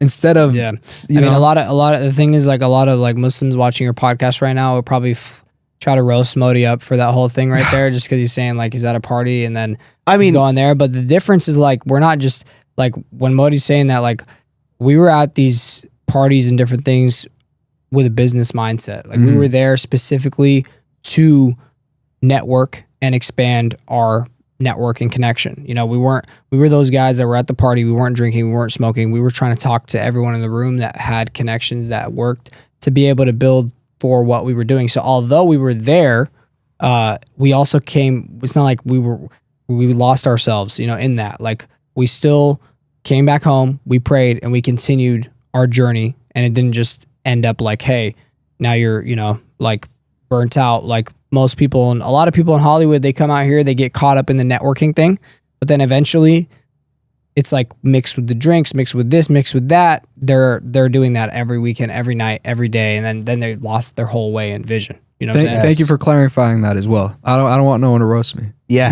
No, I mean, I'm just saying like because unfortunately, like, you know, there's like a lot of people like in our like in that are Muslim too, like they may think of things like in a different way. So I just want to clarify, like, yeah, it's not, you know, it's not what you think it is. It's absolutely. more so. And also honesty is very, very important. Sharing your genuine experience and how you, let's say hypothetically it was a bad experience. The fact that you recovered from it and you mentioned that you've experienced that is really important. I feel like a lot of people, whether you be Muslim or Christian or whatever religion you are pious in, some people hide all their flaws, and you don't get to help the people that are in your same environment and falling into the same pitfalls you fell into. If you're lying to them the whole time saying it never happened to me, they feel like something's wrong with them. Yeah. But if they learn from other people's mistakes, that's also an amazing thing. So I know that was a genuine path towards business. But even if it wasn't, I love your genuineness and openness and talking about what actually happened that day, because I feel like everybody has to be doing that. Like we have to be talking about our real experiences, especially to our like family members, cousins, the people we're mentoring, because you can't keep this hero image up forever. You have to share the vulnerability and the mistakes and the pitfalls so that people that are in the same world as you, they fell into that. They're like, oh, Modey was there or Leo was there and he made it out, bro. And you can make it out. It's just a phase versus this is who I've become. Yeah, exactly. Like people could look at our stories and see us at all these parties, networking, they could think whatever. They just see a story of us at a huge mansion party. They could think whatever, but in real life, okay, cool, we're at that party, but afterwards we're making sure to pray our prayers, making sure to, be on top of our deen. Yeah. So they could see the outside, but they don't really know what's going on. 100%. I mean, and just like to add on to what you were saying, like, and it's facts. That's 100% true. Like there's no such thing as like people that are here that are like, just, oh, we haven't done this, we haven't done that. Like we're just saints. Like it's not like that. Like we've definitely like, like we've had to give up many things Yes. to like get to the path that we're on now. You know what I'm saying? Yes. Like, you know, we both are like 4 years now without drinking or smoking. But when we first came out here, like, yeah, I'm not gonna lie, like it was a little hard, and we did get into that, you know. Yeah. And there's just a situation that like I personally went through where I was like, okay, so I go 6 months without drinking or smoking, and I'm just praying and I'm keeping my path and I'm trying really hard, and I keep seeing miracles and blessings happening for me. And then I'd go like a month where I would start, like, I get pulled in somehow and I'm like doing those things and I'm like turning up and doing all these different things. And I realized like during those times, like I didn't get shit done. I was very like, my doors were shut. All these different things were happening. Like I wasn't having opportunities. Yeah. And then, you know, I was like, that happened like 2 or 3 times over the first year that I was in LA. And that's when like, I realized that, and it just came to me clear. And I was like, wait, hold on. So I see God has made it clear. When I'm on this type of time, I'm not going to where I want to be. I have big dreams, you know? But when I'm on the path that God created for me, I am on the way to accomplish my dreams. So I had to make the decision. It's different when you're like born into it and you haven't drank or smoked a whole ever in your life. Yeah. You know, and that's like something I respect in people because it's very hard. But what's even more inspiring and harder is when people have it all. Like, for example, like we were in LA, young. I mean, we're still young, but like I'm talking about at that time, young. We have clout, like, you know, what people want to refer to, whatever it is. Like we were around cool people. Like, we're doing like dope things. Like we were very good looking. We have all the access to do whatever we want to do. And instead we put all that down to focus on God and our business and continue, right? And that's when it's a conscious decision. Yes. There's a lot more energy to it. So we made that conscious decision and we never looked back, you know? So we're 4 years deep without smoking or drinking. And that's something that like we take pride in, because not only was it a conscious effort and decision, but it's something that people go through, and at some point they have to make that decision as well. It's not just us that have to make that decision. You know what I'm saying? Yes. So in that moment in time, I just realized it, and I realized that the reason why was because it's a spiritual thing that's happening. You know, when a lot of people, like, I actually see it often, like when I'm like in a situation, especially like Hollywood or even in like Europe or wherever, like where people are getting, you know, turned up, and they like ask me like, oh, you want a drink? I'm like, no. It's almost like they look at me like they hate me. Like I felt that energy where it's like, no, I don't smoke or drink. It's kind of like they feel like I'm saying it in a way where I feel better than them or something, when it's not even like that. I'm just telling you guys I don't smoke or drink. I felt that energy. And I've realized that because it's a spiritual thing.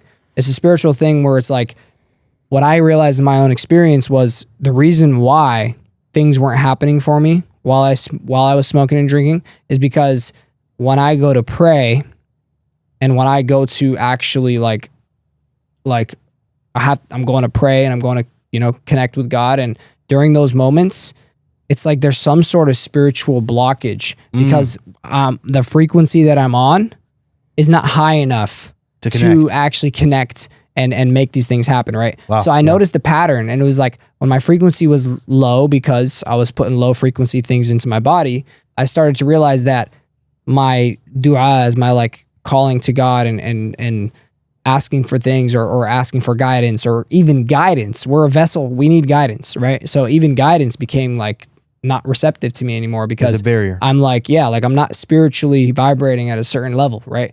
When I started to like get rid of those things, I started to notice that, yes, this is real. Like I'm vibrating at a level where miraculous things are happening for me and doors are opening for me. And when I'm like, prayer guided. becomes a habit, miracles become a lifestyle. Exactly. When prayer becomes a habit, miracles become a lifestyle. So I started to notice that. And that's when I like, at first it's kind of like, okay, this could be placebo, whatever. But then once you see that multiple times, like, and at the severity of like how the miracles were and who I was working with, what I was doing, and then the absolute opposite of it when I was, you know, on the other side, like I had to just decide, it clicked. I was like, let's do this for a little bit, right? So like we cut it, and from there it was like nonstop elevation.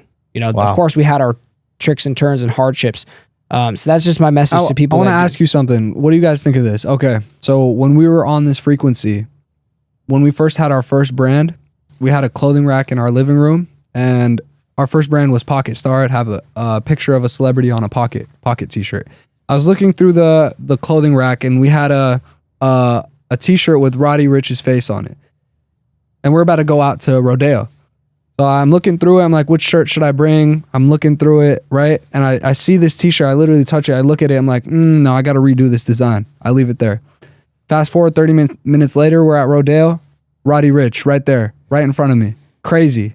What do you guys think of that? That's when we were on that type of time. That's the things that would happen. Same with Lil like Mosey. He's from Seattle. Like the Yeezy situation. Yeah, bro, the it's situation, crazy. It's crazy. It's all interconnected. Yes. It's all That's the comment I really want to make is it's all interconnected. Yes. It's not separate. It's not these guys are just talking about like God or like it's not. Oh, no, without that it's a stuff. Like, holistic. it's yes. real. Like especially in Crazy. because what people don't understand about starting a business is it's not just in business and career wise. It's not just about technicalities, deliverables, what you're offering, what your value is. All of those things are important, but guess what? There are a million people that are way more qualified to do a certain thing. Even you would consider more qualified than us to do a certain thing in our business or whatever it is, and they don't accomplish what we've accomplished in such a short, compact period of time, right? And it's because it's all interconnected. Just because you have a business, just because you have a brand, all these different things, like I don't want people to sleep on the spiritual side of like connecting with your creator. Exactly. And that's a big thing for us at Pure. And that's what makes you Pure is,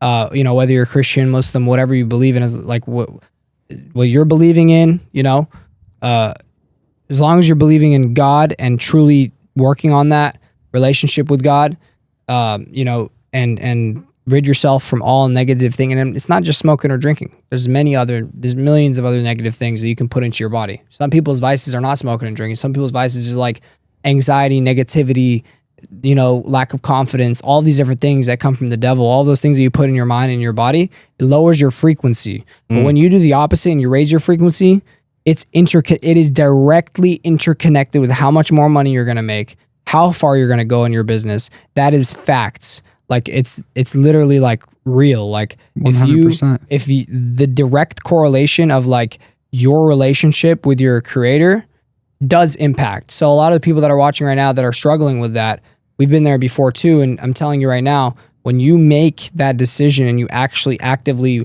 work on raising your frequency to be able to connect with your creator, you're going to accomplish so much more and you're going to overall live a better life in this life and the next. Yeah, I think sure, a lot of the people that don't believe would probably just call that luck. What you were, what I mean? What are the chances though? No, I totally understand. What I'm saying is, Especially if it happens a million, like 100 exactly different times, different scenarios. It's not like no, definitely not luck. No, I'm not saying it's luck. I'm just saying for those people, we'll call it luck. But for me, a lot of things is like, you guys are ready. You guys are prepared for something that God is preparing for you. But you don't know what it is, but you're already getting ready. And I feel like a lot of the times people confuse it and they say, God, why can't you just, give me a bag of money? But it's like, you don't even know what to do with that money. If God gave you that money in your lap, what are you going to do with it? You're not even mentally prepared for that. And a lot of times people do say, God will open doors for you. Oh, okay, well, how come he doesn't? God will open the doors for you, but he's not going to push you in that door. You have to walk in there and be prepared for whatever is on the other side of that door. Facts. And I feel like that's a lot of the times you guys, everything that you guys are saying, to me, it feels like you guys have been preparing for these things. And it starts you washing dishes and you thinking about Yeezy working for him or him wearing something of your guys' brand. And it's like you guys have been preparing yourselves for that moment. So then when he tells you, I want you to take over this whole collection, I feel like you're not even nervous. I feel like inside of you go, this is what I in due time. Exactly. Let's do it. No, that's 100%. Everything that we have gone through as people, God put that in our life to prepare us for what we're to do in the future. For example, I was blessed with a huge sum of cash back in the day. Went and blew it all on jewelry and all this, wearing all this flashy stuff. That prepared me for when even more money is coming in, what not to do. So now that even more money is coming in, that doesn't even happen anymore. Yes. Any experience that happens in your life, it's always, when I look back, every single thing was always a lesson to learn from and apply into my future. Yeah. Exactly. Wow. Yeah. Every single that's thing. true. Like what you were saying right there is it's very much so like that is, you hit it right on the dot. Like God is, God will open the doors for you. God will make the way for you, but you got to take that effort. You got to put your trust and reliance in him, and you got to make sure you can compete. You know, like you have Exactly. to have your frequency high. You need to be able to compete with that frequency and being able to connect. I mean, if you really think about it from a spiritual point of view, like imagine your body is like a vessel, like a blob of energy. You know what I'm saying? And God is the source. the most, like God is the creator of all things, the universe, everything in its entirety. Who are you to be like, demanding from God when your eyes, your ears, the fact that you can see, breathe, feel, hear is already a blessing that you can never pay God back for. 100%. Who are you to be like, oh, Why didn't God give me Unthankful, this? or like, okay, I'm going to test God. Like, if God's real, I'm going to have $1 million tomorrow. Or like, I'm going to make a new, like, it's not, you're That's not not the in a dynamic. position Yeah. to demand from your creator. But if as long as you put that effort and put good work and try, he will reward you with more than you ever imagine. Like Musa alayhi salam, Prophet Moses, when he shifted the Red Sea for him. He opened the Red Sea for him, but he told him to strike his staff. He built up his whole story to the point where he walked and he did all of those things to go to the point where he is now about to strike the sea. He didn't just sit around and asking God to free his people from what was going on, and that's just like, if you read the scripture, if you read Quran, like you'll see like these stories are all coming at one thing, it's really like when you tighten up that connection, consciousness of God, and you actually put the effort in, there's nothing you can't accomplish. Exactly. Yeah. wow. And people that accomplish greatness, they've all will tell you the same thing. Yeah. Wow. Yeah. What you were saying, like if you ask God to give you $1 million tomorrow, you won't be prepared for that. Everything that you go through in life will prepare you for that moment. So just touching back on what he said. I absolutely love that. I've always said that, like my whole life changed when I stopped asking for more money and started asking for more wisdom on how to handle more money. Ever since I started changing my prayer in that way, things have been more abundance in my life. And now I continue to pray for that because I do also believe $1 million would one day be in my account. Amazing. What Yeah, can I exactly, do bro. with that though? Like, do I know what to do with it? Who knows? But I always continue to pray for more wisdom on it to handle more and more money that comes in. Wow. my Wow. life. That's a deep reflection, man. Yeah. I absolutely love that. Brother, I want to get, we went deep. I want to get superficial with this next question. So, you guys are on point with your fashion every single time I see you. And it's always an outfit that I've never seen before. You guys are designers. You guys develop brands. There's no doubt in your capabilities of putting together something that's magnificent. But I really want to know from your standpoint, what does looking fresh mean to you? I just want to say something. I've always looked at Taha's drip and being like, wow, man, nice. Back in the day, I would look at it and maybe judge, but now that I look back at it, I'm like, okay, yeah, he was putting it on. Even nowadays. When did you judge? I don't know. Back in the first days in LA, I'd be like, bro, why are you wearing that? But now that I look at it, I'm And like, you went oh, full shit. blast with the purple mink and shit. that's true. Our expression of fashion is like an expression of like like, so your expression of fashion can completely correlate to what you are experiencing in this exact moment.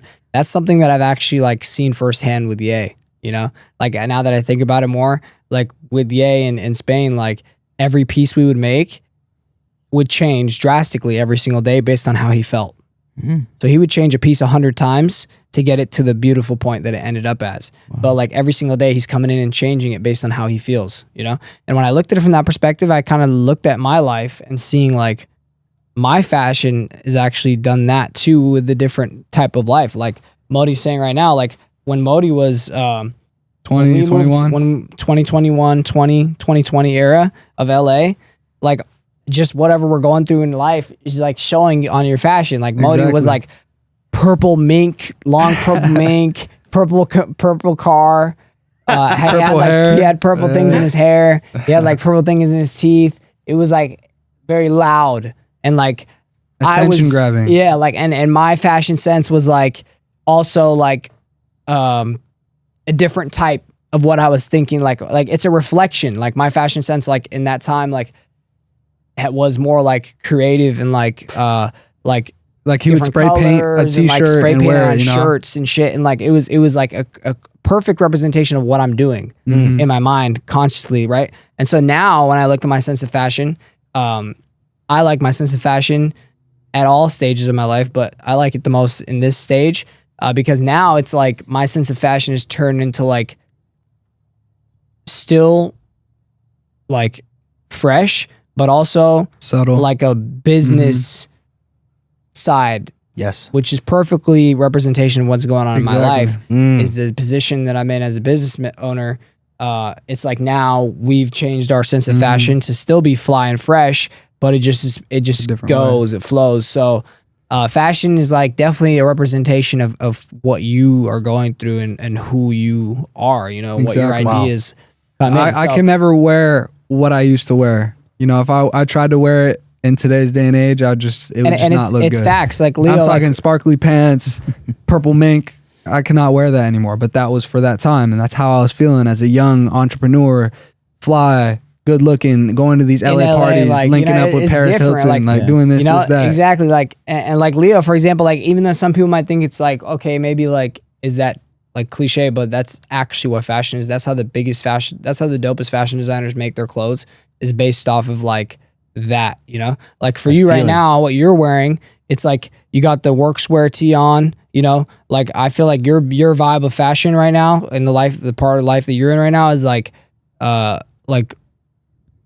work, getting shit done, putting in the work, you know, so it might be more like you might got like, you know, like a Carhartt kind of like button up. Like I see that, and that's what I mean. It's functional, you know what I'm saying? Absolutely. It depends on what you're doing, and what I do is even for some of the billionaires, like they just wear white t-shirt and black shorts. You know, that's how they express themselves. They're like, I'm way too rich to give a you know about what Steve I wear. Jobs, just you know, black. Yes, yeah. Exactly. And that's kind of like well, also I'm not gonna lie though, like that in that time, those people don't even like really have fashion sense. Fashion sense. That wasn't an interest. It wasn't, but at the same time, that's also kind of showing. But they don't have a fashion sense. But at the same time, what I'm saying is also true because it's showing what they're going through in their life. Yes, is they're so rich that they don't give they don't care about what they're wearing, and that's a statement. And that's a perfect representation of their life. Just because they're billionaires doesn't mean they need to go wear millions of dollars worth of clothing. In fact, they're showing through what they're wearing that they can just wear a white tee and this, and you know, so that's their representation. Again, even like I'm always gonna be fly. When we reach billions, I'm still gonna be fly. But I'm just saying, like that's the representation of what fashion is. I love that, and I like now that I like really understand that completely. It's like I always knew it, but it wasn't like something I did intentionally. Now I do it intentionally. Yes. So like if I'm waking up and I'm feeling like kind of creative today, like just like I'm in the mode, I'm just gonna put on something a little bit different than what I would normally do if I'm like feeling like I'm on a business tip, or like, you know, I'm basically going about how I feel. It's kind of like music, you know, like you listen to the type of music based on the mood you're in, and like when you look at clothing from that point of view, that's when you start to really articulate your fits. You know what I'm saying? Wow, so well said, brother. You know, as a filmmaker, the more I learn about filmmaking and visual art, the more I start to appreciate the nuances in life, right? And I start to wonder if there's so much that can be fit in a frame, so much meaning, value, intention. There's so many other industries, so many other art forms just like that, and it makes me so curious. And one thing I've been recently exploring is fashion, and I try to go through little, you know, brain exercises to teach myself that it is important. So when I look in the street, like if you look at someone stopping a car, telling them to pull over, and they're not wearing a police officer outfit, will that person pull over? They won't. Yeah. So a dominant piece of information right out the gate before that person even speaks is what they're wearing. Mm-hmm. And I'm like, okay, so there's something there. Like these little things that you notice if you walk into a restaurant and the person tries to walk you to your table, but they're not wearing a uniform that says Denny's or says the name of the restaurant, you're not going to follow them. Mm-hmm. So you are telling the world who you are by what you're wearing. Wow. Exactly. That's crazy. I did before we were even in this fashion industry, I did a whole high school project on fashion psychology. Exactly what you just said was in my video. Wow. You're telling the world who you are by what you speak. Yeah, Crazy. I've been by what you wear. Yeah, thank you, brother. So I'm trying to kind of myself explore other avenues of art and try to process, because I whenever I want to explain filmmaking to other people, I'm like, well, you know, if you're looking at something, are you going to be looking at it this way or that way? And you're already using a camera, which is your eyes. And if every person kind of does little brain exercises, they can start to recognize why it's important to frame things. My question for you guys is, like, in the same way that I explore other avenues of art forms, what is an art form that you guys are exploring or excited to learn more about? Something that you feel like you're maybe intentionally or not intentionally diving into, and just find a little, you know, there's something going on there. I want to learn more about that. Well, I mean, I like to consider myself like, you know, an artist in all ways, you know, like just like mainly from my main tool is design, you know, but also like in the way of like business too, you know, like in an artistic way. So I like to dive into all realms of music, you know, so and art. So like we've been messing around with like, we have been in like the last 3-4 years of like just messing around with music and like, you know, having fun when days get deep and super busy. Like we book a studio and just, you know, make music, like rap stuff just for fun. So it's fun to explore that. You know, we're not like our older brother though. He's a real artist. Like shout out to Al Elganai, man. Yes, The good stuff. Yes, sir. Yeah. So you guys better check out his album Rebirth, dropping in August. We're gonna be doing a pure collection too for the album. So his music is like amazing. Like, he's mastered the craft. He's been doing this for like 10 plus years of like just producing, development, engineering. Now he's like, you know, a full recording artist as well. So he really does music. For us, we more so do it for fun and just drop it on SoundCloud for shits and giggles. You know, like if you do find our SoundCloud, you can have fun and listen to it. And you know, just tell us what you think. We got our boy Leo on a track too. Like, Yeah, we did. that was fun. That was fun. So, but we just do it all for fun though, you know. But make sure you guys tap in with Sanad on Instagram, Elganai, and check out his music because he's coming with some heat. Yeah, well, Can we just spell that out, please? Because AH and then ELGHANAI. amazing. And, you know, while it's important to stay crystal clear on what you're doing, you know, at a certain point in our journey, you know, I released the song, you know, but I had to step away from it, really get crystal clear about what I wanted out of life. Did I want to be a famous artist or did I want to be a business mogul? I had to go ahead. So I made the decision, removed that song, and I went full-fledged into business. While it's important to, you know, explore other routes and other realms and, you know, always expand your knowledge and your creativity, being crystal clear about what it is that you want out of your life and what you want to accomplish is very important. Yeah, because you can be all over the place. I could have been making music and trying to do business and trying to do this and trying to do that, trying to be a fashion like a fashion influencer on Instagram, trying to do this, but I had to just put all that to the side and narrow it down. Yeah, pure. Sometimes people have to like experiment and find their way, but once you do, hone in on that vision, and they call this theory the lady in the red dress theory. Right? Did any of you guys ever watch The Matrix? Mm-hmm. I haven't, unfortunately. Oh, you got, bro. Leo, bro. I'm in The Matrix. Watch The Matrix 1, 2, and 3. You're gonna be mind blown, bro. Okay. And it's super fire. Super fire. You watch The Matrix? Oh yeah. Okay, so the lady in the red dress theory, right? So in The Matrix, basically, I'm not gonna spoil the full movie for you, but essentially, the reality that we live in right now in the movie is like not actually reality. Instead, human beings are plugged up into like containers by aliens, and like pretty much your thing is like your brain is plugged in to like a simulation, and so you're just like a fetus, just like eating food, and you're just like literally living the simulation. If you die in the simulation, you die in real life. It's a super dope movie, dude. You mean you die in your mind? You die in real life too, which is the Exactly. Oh, okay. If you die in the Matrix, then you die. Yeah. Okay. If you die in the simulation, you also die in real life, right? So these guys are trying to break out of the Matrix because they unlocked some like one guy like it's like all simulation, so it's computer things. So someone hacked into it and like trying to break their brothers and break people out, right? And so someone basically like walking down the street, and he sees this like purposely the people who run the simulation put this beautiful woman in a red dress walking right in front of him, right? into the Matrix, and in the Matrix where the guy who's trying to break out, who's actually the chosen one that breaks everyone else out, looks at her, and it's like his mentor is like telling him to like not feed into it, because basically what's going to happen is they're using this to like distract you. And so how that is relevant to this is the girl in the red dress theory is like, there might be this beautiful shiny object, right? And you see it and you want to pursue it, and it's actually going to destroy everything else that you have going on, because it's a shift of focus. Because what was going to happen to him was, if he pursued that, they were going to capture him right then and there. Like they were literally using her to like, for him to follow her and capture him and lose the path. But instead he avoided that and kept going in the movie. But like the whole point of the girl in the red dress is like, it's like a purposeful like Distraction. thing. And Like so if why you're- we say that is like, okay, let's say you have your focus in your vision, right? Like for example, like what Modey was saying was like, this is the vision, this is the plan. And then there's all these shiny objects around, the girls in the red dresses.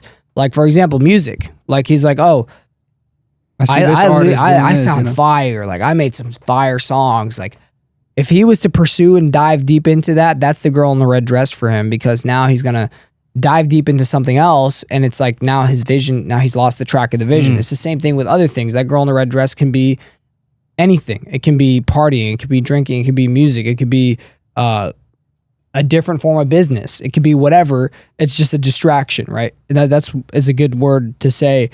Essentially, the girl in the red dress is the distraction in your path. So a lot of people, they give in too much into the girls in the red dresses, because they are now like giving into things that they might think would be cool, but really are going to distract them from their path. Exactly. Because it could be cool for him to dive into music if he just started doing like, doing that, right? But then what's going to happen to everything that's the original vision, And for some people, they need to actually find their vision. So you can't necessarily shut everything down. But once you're tunnel vision, you have your vision, you're going to be tested with other distractions, other forms. And that could be anything. For some people, it could be investing into this. It could be this. It could be a whole different business idea. Because as entrepreneurs, just like you started your business idea, you might get a million other business ideas. You know what I'm saying? Yes. Like You gotta focus you on might think one, like, oh, I you know? might want to On do one this that tomorrow. you're very I want to good start at, this. you know? But every cup that you fill up is what you reap. So if you're filling up all these different cups and you're filling up all these different things, you're not going to be able to excel as fast if you're filling up your main vision, So Absolutely. that's the girl in the red dress theory. There's a bunch of things on like. Is that an definitely- actual theory, or you made that up?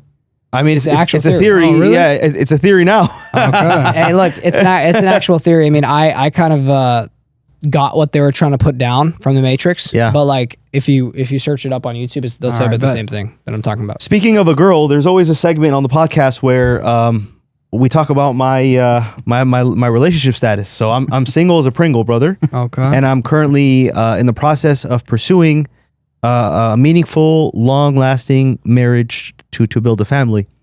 And I'd like to ask, you're married, Modey. I'd love your input as well. What is a characteristic or quality that you look for in a woman when you're trying to pursue a life like this? It's not just about you. When you find somebody, you have to make sure you're surrounded with a partner that is conducive to your lifestyle, your mission, your vision. How do you choose that? How do you choose the right person? The number one thing, I'm telling you right now, the number one thing is their relationship with God. Mhm. For a Muslim man like you, your number one thing that you should be looking for is, does she actually pray? Is she actually connected to Allah? As a Christian man, you should also be looking for, I'm not sure about your relationship status, but I'm just saying like someone He's that is chilling. Yeah, actively but, yeah. actually practicing the Bible and the scripture and what they do. Committed to right? their values. It's not just about values though, it's God. God, okay. You got to say it Point blank. Make sure we're blunt. clear about. Okay, You gotta say yes, it yes. blunt. Values is the number one thing. Those are all Connected. cherries on top. But Yeah. values you can always fix. Yes. You know what I'm saying? If you meet someone that like grew up in a different environment from you, a completely different culture, they may not have the same values as you. Yes. You get what I'm saying? Like 100%. like us as like Middle Eastern Muslim men, like we have many values, family oriented values, cultural, Absolutely. traditional, so many things. Yeah. And like you meet someone from this society, at first those might be red flags for you because like they don't have the same values. But if that core foundation is there, you can fix those things. Not saying that you can't fix someone that isn't connected to God, like especially a woman. It's just gonna take you a lot of time and effort. But I'm just saying, like, save that for you. Like, be that your number one thing. Like, Love of that. course, like, don't get me wrong, we're all visual creatures, you know, Muslim, we're men, we're visual creatures. So if she's connected, if she actively is connected, like, and is practicing Muslim, right, and is beautiful, and she has a red dress, is a cherry on top. beautiful, connected to Allah, and has the values that you're looking for, like family values, wife that thing up, man. Yes, sir. Done. Yeah, I don't know. And mashallah, bro, you're a good looking man. Thank you, You'll be bro. able to find one soon, bro. Like, Mashallah. come on, that's I don't know if you guys know, but I'm actually married as well. I'm married to the game. Oh, okay. Let's go. No, but it That's all cool, depends man. on it depends on the stage you're at in your life. You know, Yeah. if I was to find a woman right now, and I'm building, you know, I'm just speaking generally. For most women, they want their man to provide for them and take care of the family. So at this stage of my life, I don't have the time to allocate towards that. You know, I'm all in on my vision. Sooner or later, I'll be able to, right? But for you, you got to just see what stage in life you're at right now and go from there. That's But also keep that in very mind. much so facts. I was more so I wasn't talking about that side of it. I was more so talking about like the potential candidate. No, But these you are also have both to two make angles. sure- Yeah. Make sure. But then again, there's two sides to the story, you know? Like when I met my wife, like I was not in any position to provide or do any of that, you know? But she wrote it out with me till like I spoil her now, you know? But Yeah. like she's been there for me like from the beginning. So it's also two sides of the story. That's very rare to find. But like sometimes you can find that woman that like will actually ride with you from where you're at right now and build something and be there for you to help you build something till the point where you get where you are the full provider and all of that. You know what I'm saying? So it really just depends. Sometimes you don't want to get yourself too caught in when like you're just building yourself up or you're building your thing. But I was just talking about the candidate, you know, overall. Like definitely like I was saying, like if she hits those three things, man, like I would go for it because it's definitely Where hard. would Like you it say? does matter, bro. Where would It you say you matters. can find a woman like that? So I'm actually doing the Muslim apps right now. Yeah. That's where I am because like I'm working all the time. I really don't have time to mingle. I do film weddings here and there, so there's a potential exposure, but it's nowhere near the level of point blankness of an app. Like this level of religiosity. I showed it to my friend Ian, right? Yeah. Ian's Christian. And he's like, dude, that's so freaking deep. Like, why do you have to make it so? specific. Yeah, he's That's like, what is dope. this? And I was like, bro, that's just how it is. But yeah, I'm using this an app called Salams, an app called Okay. Muz. Like, there's a few apps that I've been Nice. using. I'm so picky, dude. So it's kind of a challenge. But The app is specifically for like if you're looking to, you know, for what you're looking for. Muslim marriage. Yeah. So yeah, there's a whole variety. You can select what kind of ethnic background. You can the height. You can have wow. the where That's the super specific. age demographic, where they're located. It's insane. It's insane. That's but crazy. but how amazing is that for someone like me, like a middle-aged man? I don't want to waste any time. Yeah. Let's cut to the chase, guys. Like, you know what I mean? So Exactly. it's very helpful in that. You ever asked any friends to set you up? They have. It just doesn't that work? doesn't work out, bro. I'm very, very picky. That's the thing. I'm very picky. I think what's amazing about these apps is number one, the intention for marriage is upfront because you wouldn't do this whole thing with apps, and this whole thing of using an app was always something I would shy away from. I always was excited about having a story, like a journey. Yeah. Like we met somewhere, this thing happened, a conflict occurred and it unraveled, and maybe her parents didn't like me, but I like having a story. Yeah.